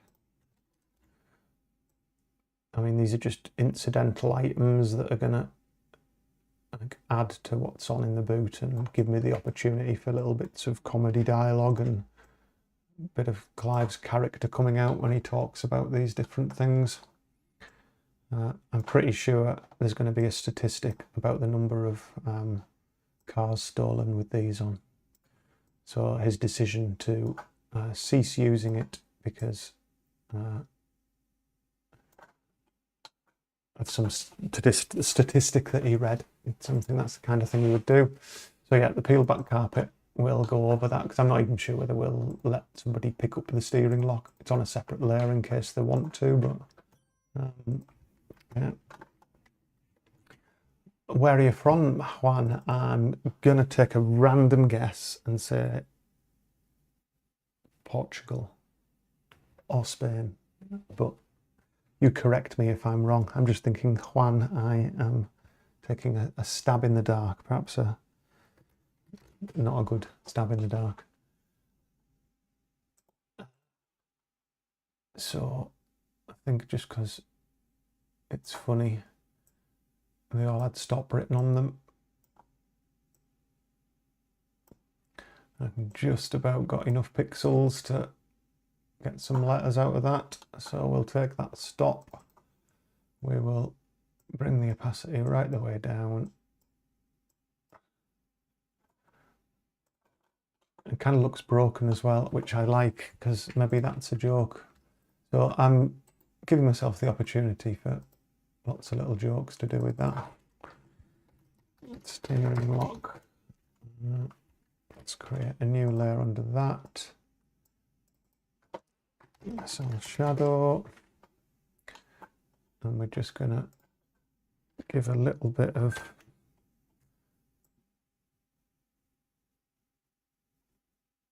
so that that reads a bit better, that the kink in it. No kink shaming. I know that's not right, but it kind of looks funny. It suits my desire to try and make this a bit more like wacky than some of the other things that I've done. That's kind of going through from the start. The very first thing I drew was the shop.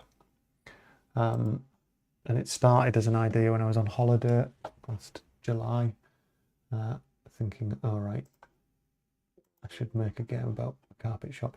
And the perspective on this is all off, kind of on purpose. If you look at this door and that door, everything kind of bends in the middle, and to a certain extent, I started thinking that I was gonna. So Day of the Tentacle is one of the things that is a big inspiration to me. And then when I started actually looking at the Day of the Tentacle artwork, it's really, really crazy.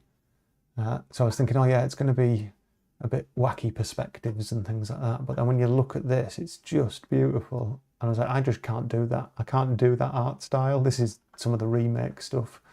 But all of these kind of bent perspectives, things that have all curved. Same with Sam and Max as well, which is like another one of my favourites. Like this room, look at the perspective bends and everything that they used in that. I kind of thought when I started drawing the shop, I'm going to do something like that, but I just kind of chickened out. It's like I can't imagine how it's going to look and work. I just haven't got the artistic ability to keep up that style as we go. So then when I did the office and things, it was much more straight, but I've just not been too worried about where door frames and things are. I've tried to make it a little bit loose. So things like that just adds a bit of looseness to the style, I think. Right. So we've got the crook lock. We're going to have like a box of stuff over here as well, I think.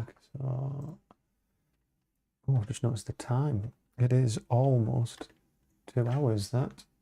Is that right? Did I start 7:30? Oh yeah, it's nearly 9:30. Right, okay, let's just...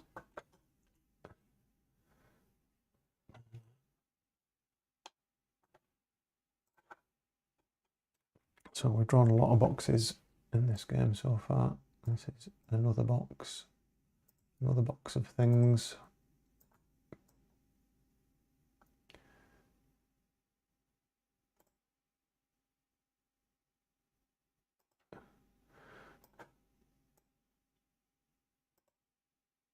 Just have the end of it open as well. actually. Let's have that bit.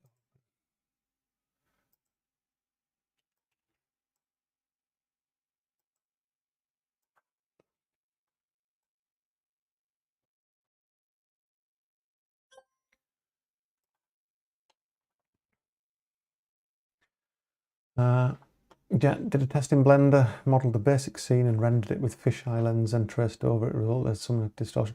All right, cool. Yeah, so no, that's a really smart idea. Use some proper 3D tool to change a physical camera or a virtual camera. Yeah, no, that's an interesting way around it.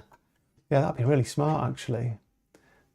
Yeah, like taking one of these like bits of pixel art, so you hand draw your pixel art and then just push it through a virtual camera to give you that bend. Yeah, that's an interesting process actually. Watch this space. This is where you come back and then suddenly all my scenes look all weird and bent. The other thing, like the character as it moves through it, that was my concern, and I started thinking about like these scenes, the characters don't change at all. Like this door gets opened, but they kind of choose where they're going to be sat, where the perspective doesn't really matter. When you look at some of them, like it's really off. You know what I mean? It's like, it's bizarre, but really well planned in the first instance, which is kind of not the guy I am, as you probably know if you've watched a few of these streams. I start with an idea and it kind of slowly evolves as we go, and sometimes that is to the detriment of the amount of time it takes, because I end up making silly mistakes on stuff, and I think you have to be really really well planned out if you're gonna do something like that, and understand exactly what perspective you need and whether it's going to affect the characters and all that kind of thing. Oh, what have I pressed? There we go. I've talked about this loads of times, when I line things out in one colour and then have to go all over it again just because I've changed the colour, but it's quick with a cardboard box.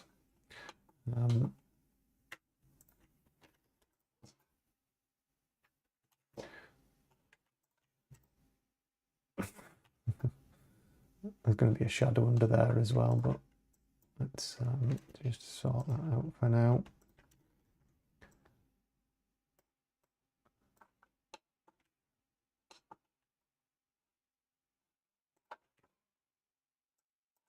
And as proper pixel art artists would say, you get people swearing at this channel probably. I have got a fixed palette, but sometimes when I'm trying to light things and choose the colours I'm using, I'm not just using these three browns. I usually start by using one of them and then do slight adjustments, because sometimes it's really hard to get the kind of colour that you want. And I know classic point and click games had a much more limited palette than that, but I'm trying to make it a bit easier for myself, I think. So we will have the top edge brighter, and where the lights hit the top edge, and maybe the same with that one. Yeah, so I've got a little box. We're going to have some junk in that. We'll have a little thing on the side of it as well. This is going to be Clive's survival box, because he's that kind of guy who would have everything he needs in his car should he get snowed into his car or something like that.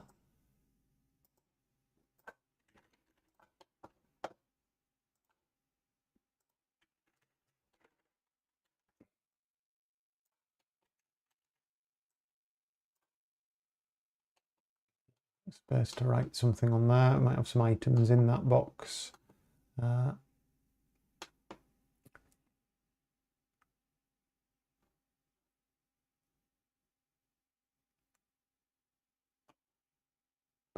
Just had a thought. This is exactly what's wrong with my method of doing these things. This is all so that you can get to a puzzle. Nobody's Chris, I'm looking directly at you, Bandbites Games, Chris. You and as some of the other viewers, Kyle, who's sometimes here, have stopped me making silly mistakes before. And what I've just done is completely overlooked the fact that we're working on a puzzle. And the parts of this puzzle, as I'll show in Unity, are quite long-winded. But I go through this in one of the other streams. This is the puzzle that we're working on. Let me find it. It's this chain here. So this big chain that involves getting all of these bits going to all these different locations. So ultimately you can reach this ladder and pull this ladder down that is out of sight, or out of reach, sorry. So you've got a locked dumpster, you end up having to find a key, but to get the key you've got to make something else, and ultimately you're just trying to reach this thing. You can't move the dumpsters, and you can't reach it. And you end up making something with a hook on it to try and reach it. Is anybody clicking on to my issue as I'm talking? So you end up getting a snapped pole, you end up getting the coat hanger from the car aerial, you end up making a little hooked pole, but it's still too short, so then you end up getting a car jack, and you end up standing on the car jack, and Clive gets up on the car jack and pumps it up to get higher, then uses the hooked stick to pull down the ladder to get onto the roof. So typical point-and-click adventure puzzle with lots of steps, and you end up in the car boot, peeling back the thing and getting the car jack. And what I've just done is drawn an item in his boot that you could just reach the thing with, which nobody warned me about. And there's 4 people on the stream who didn't at any point, they probably didn't know that, I suppose. Nobody knew that that was the puzzle chain. This item is going to have to go, unfortunately, because there's nothing worse than like that in an adventure game. It is kind of funny, Chris, yes. I hate it in adventure games, and Broken Sword has this I call it the Broken Sword problem. The Broken Sword problem, 2 things with Broken Sword games in my mind. I like them, they're beautiful, but ridiculous non-logical puzzles where you use something that is rubbish to do something you wouldn't expect to, or things like this where you can see something in the scene that would solve the problem. It's not just adventure games that do that. I get it with AAA games where it's like, why would I go through all of these things on this quest? You'd just push past that little wall or whatever. That really annoys me. Chris has a solution. Right, go on then, Chris. We'll wait for you to type. I hope it's a funny solution, but the crook lock, I'm not going to delete it yet because Chris is going to provide the perfect solution to this. I'm all ears because I like the crook lock because it makes a good joke. When you pick up the steering lock, fall into 2 pieces, could do, yeah, so it's kind of useless. So the head piece and the other piece, yeah. I'm just thinking like one of the other puzzles is to get something out of the drain. So this drain, which is what the aerial on the car's for, you use that to get keys out the drain to unlock the dumpster. The crook lock just confuses me. Anyway, I'll worry about that later. I'm kind of getting to the where I'm going to have to knock off, I think. But at least I've got that set up now. I've got a box ready for some other funny bits and pieces. Let's just draw the other flap on that actually, because it looks a bit weird with one flap. So just something like that. Yeah, that looks all right. We'll end up putting some shadow down there. He would definitely have like bottles of water. He's that kind of guy. Let's stick one of them in. Water. Actually,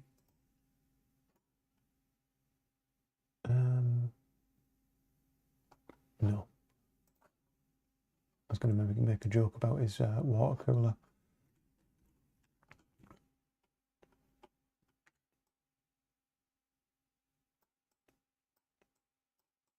So a big water container.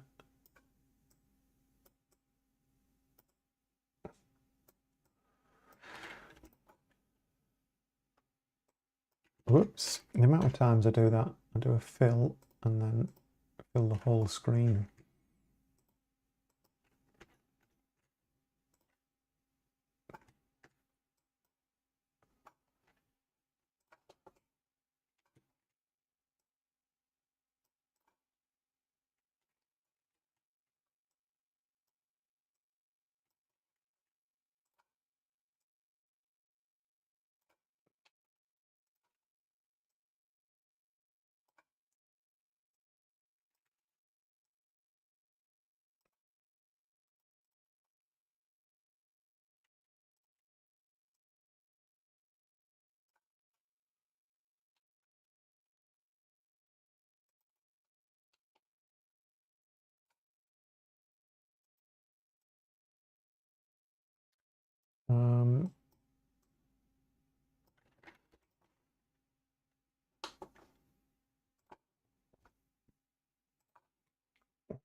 What I'm about to do is make this semi-transparent, but I kind of need the bottom to be a bit darker, I think, otherwise it's going to look a bit weird.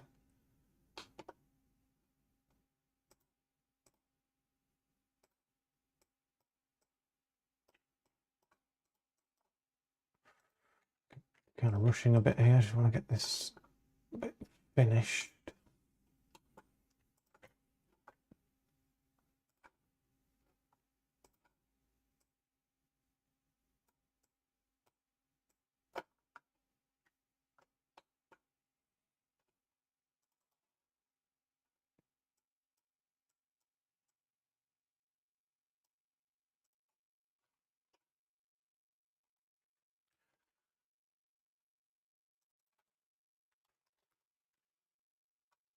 Got the lid.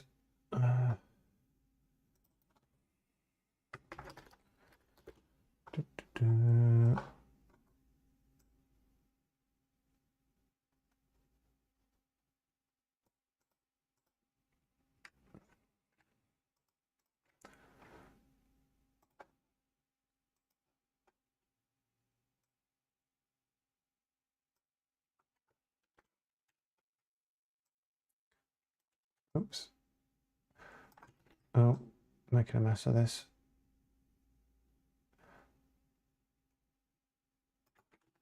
I'm probably putting too much detail into these things actually, but that is often what I do, fortunately.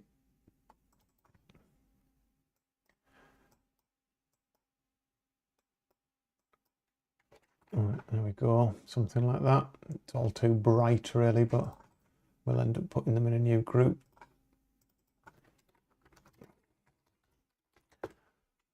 And then probably changing, no, I don't think you can do it. I do this all the time. You can do brightness and contrast of two things together.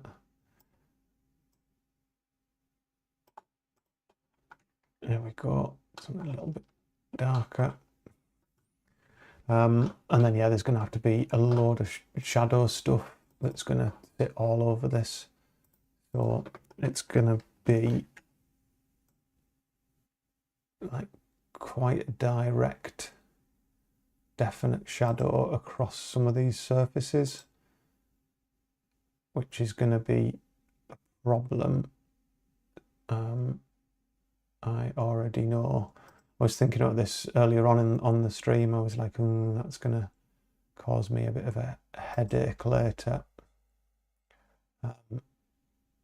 Because when the carpet gets pulled back, this shadow is going to be in the way.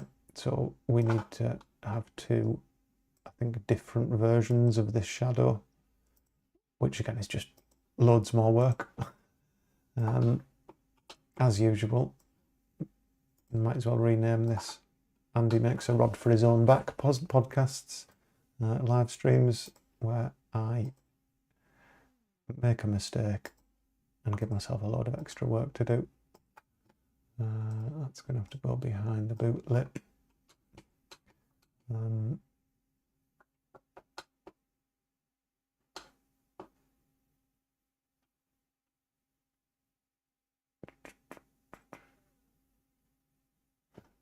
Actually, I think the box can come above the shadow. I think we can give ourselves a bit less of a headache.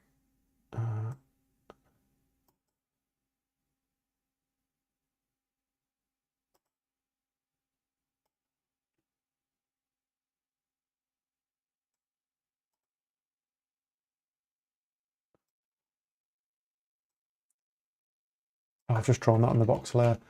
Idiot. Shadow.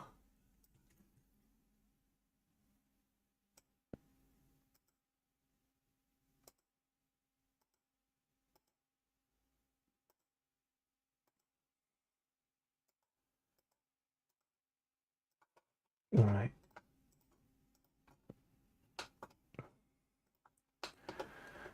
Other things that would have a shadow, if it was coming from, it's going to be the thing is there's so many lights in this other scene. This is just a approximation, I think, of what we need to do. Just add some.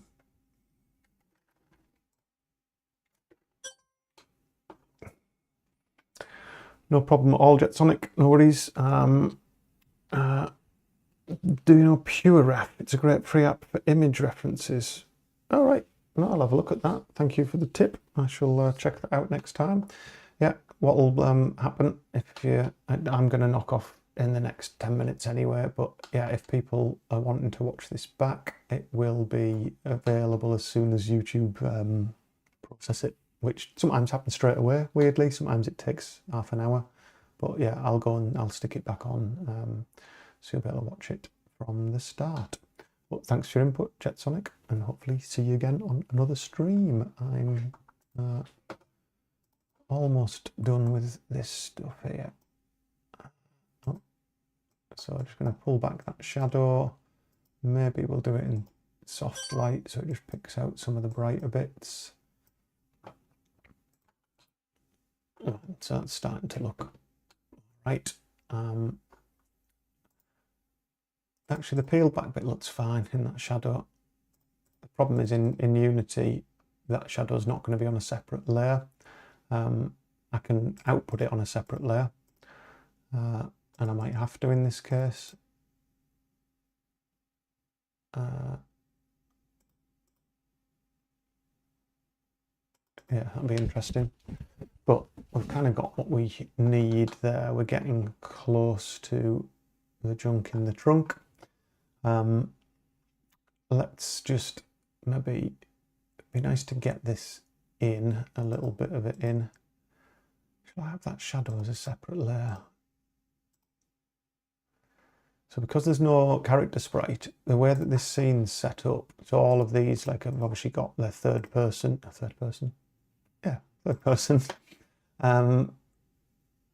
Like this dumpster, there's one here as well. So when he's opened this dumpster, when you look in, so first person, this is another junk one I've got to draw. Because there's no character sprite, he is there, but he's just hidden behind stuff. I could just have like the foreground layers, set up the layers in it. So let's just open up the scene that we're making here, which is called Act 3 Car Boot. Oh, why is that there? Do you know, I pressed a key earlier by mistake, which I think was Shift and B. I don't understand. I'm suddenly puzzled why I'm looking at the artwork. What does Shift and B do in Airsprite? Did I actually accidentally export it when I pressed something wrong on the keyboard? Export. Repeat last export. Control Shift and X. I definitely didn't do that. Weird. Very strange. Have I saved it?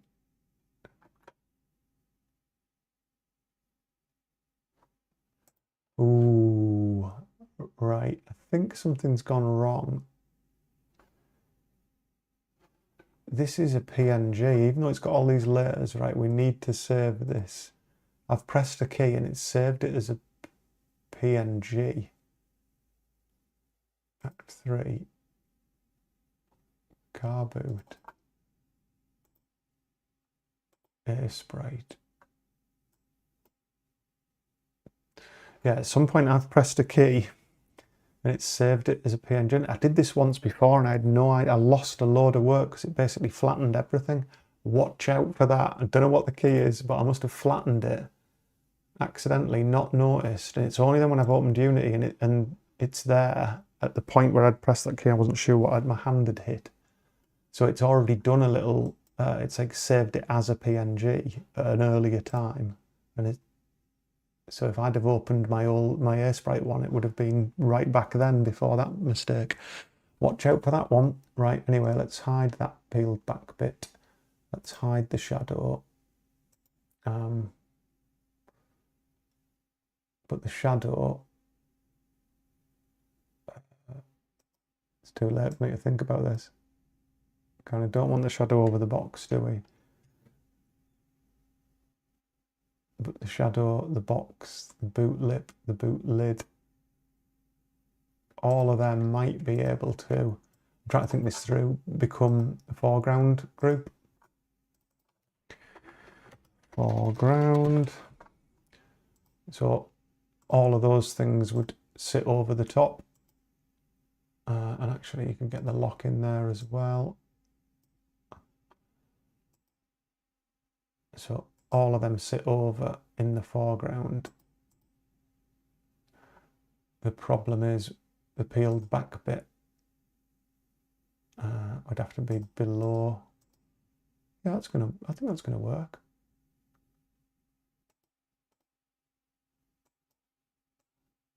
A little sign's gone off the box, I just noticed. Water bottle, steering lock shadow, let's group them.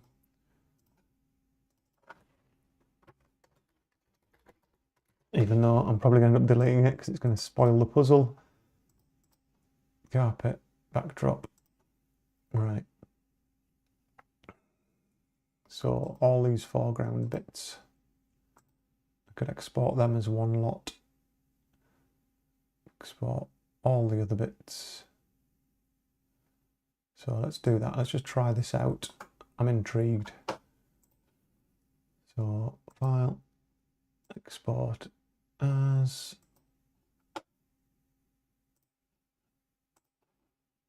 so A3.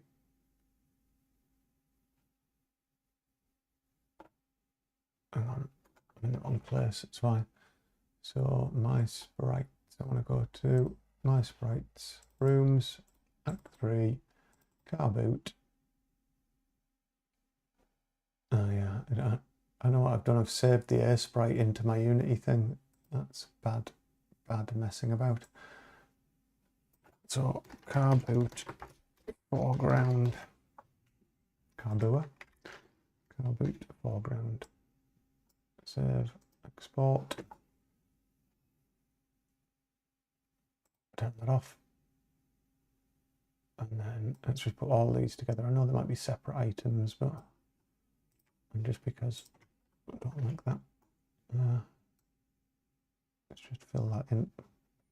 It'll annoy me otherwise. I know you can't see it, but there'll be a gap in Unity. Yes, Chris, I did try that and something went wrong. I was dead excited originally. I was like, oh, brilliant, Unity supports Air Sprite, and then you can bring in an Air Sprite file and everything else. And I did it. Something happened, and I was like, oh, I don't like that.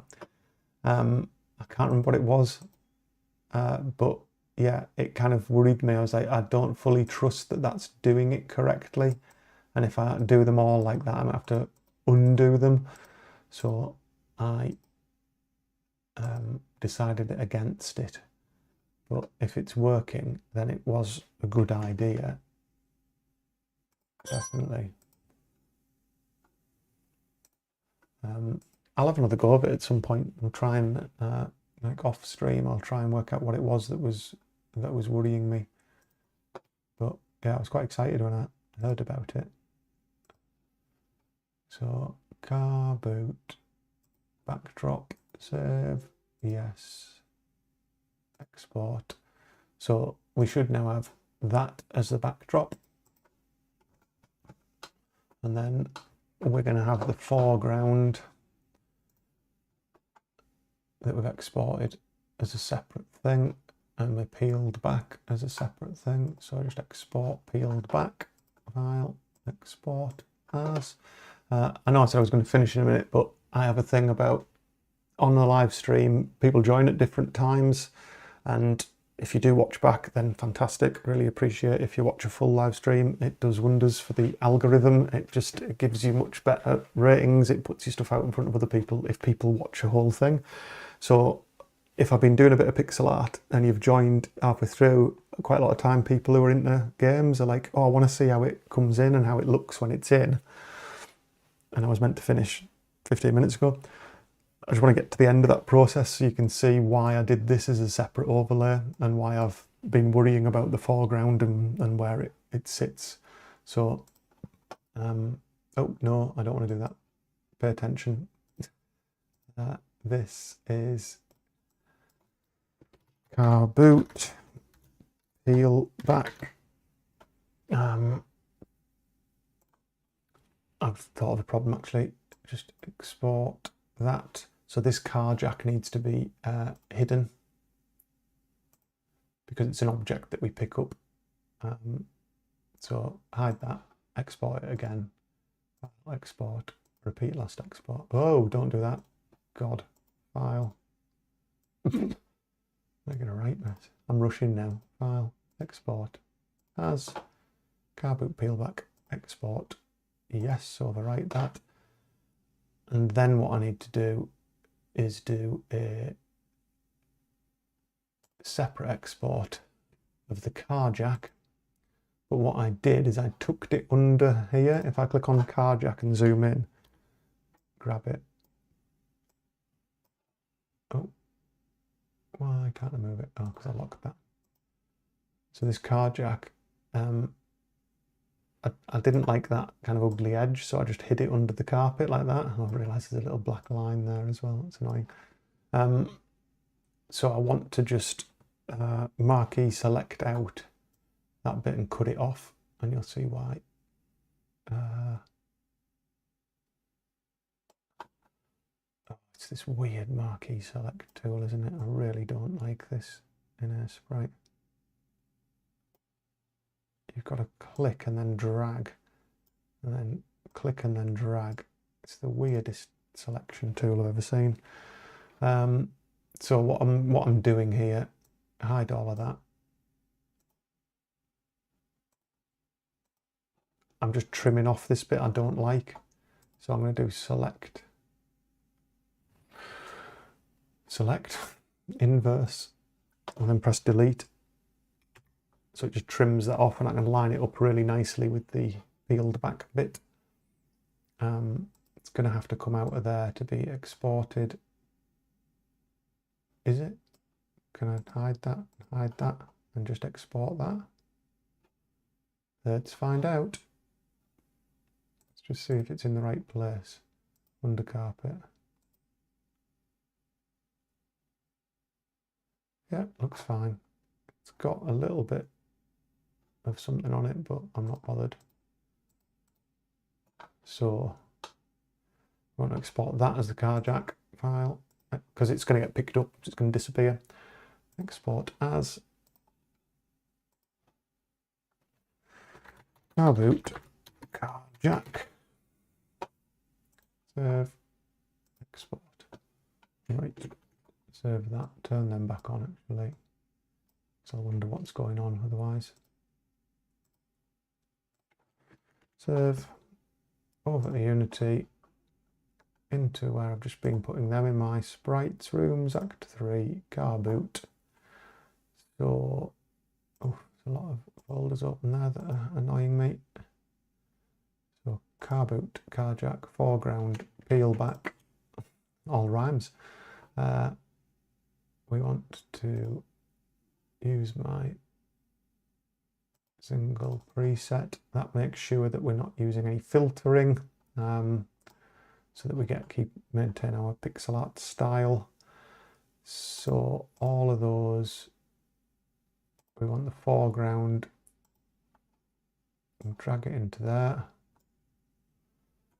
and reset the transform. So the backdrops order in layer is 1, the foreground we want it higher than that, 2. So you can see that now sits in front. And then the peel back, I'm going to drop that in there, reset the transform. The reason I'm resetting the transform is this set geometry thing is set up to be 3.4 times bigger than it should be, and this was purely so that I could fit my pixel art to the screen for any resolution, and because we've turned off filtering, the pixels will stay the same.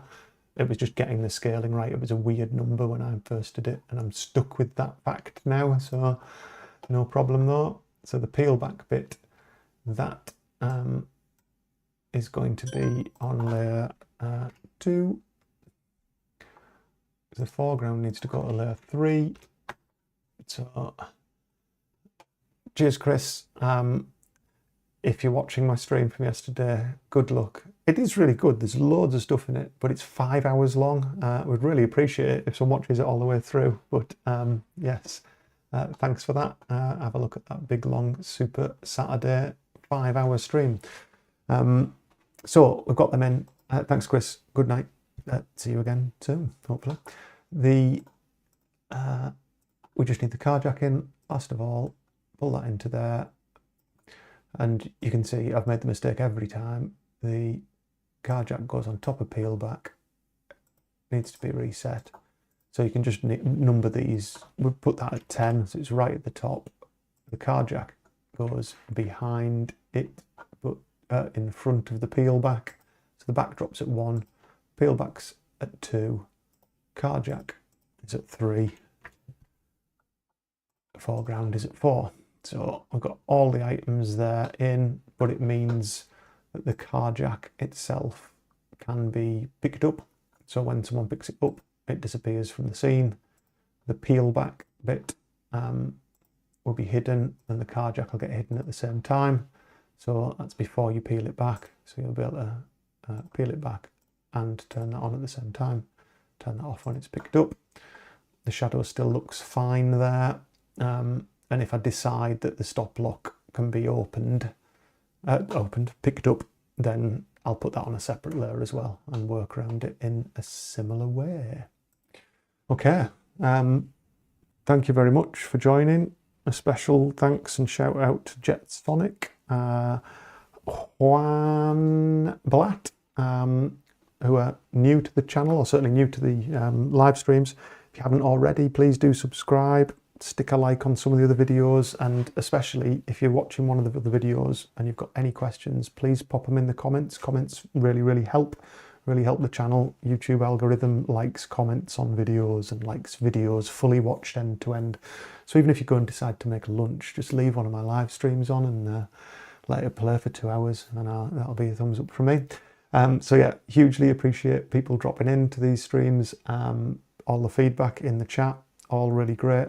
Any questions, please just ask, and hopefully I'll be back similar kind of time next Sunday.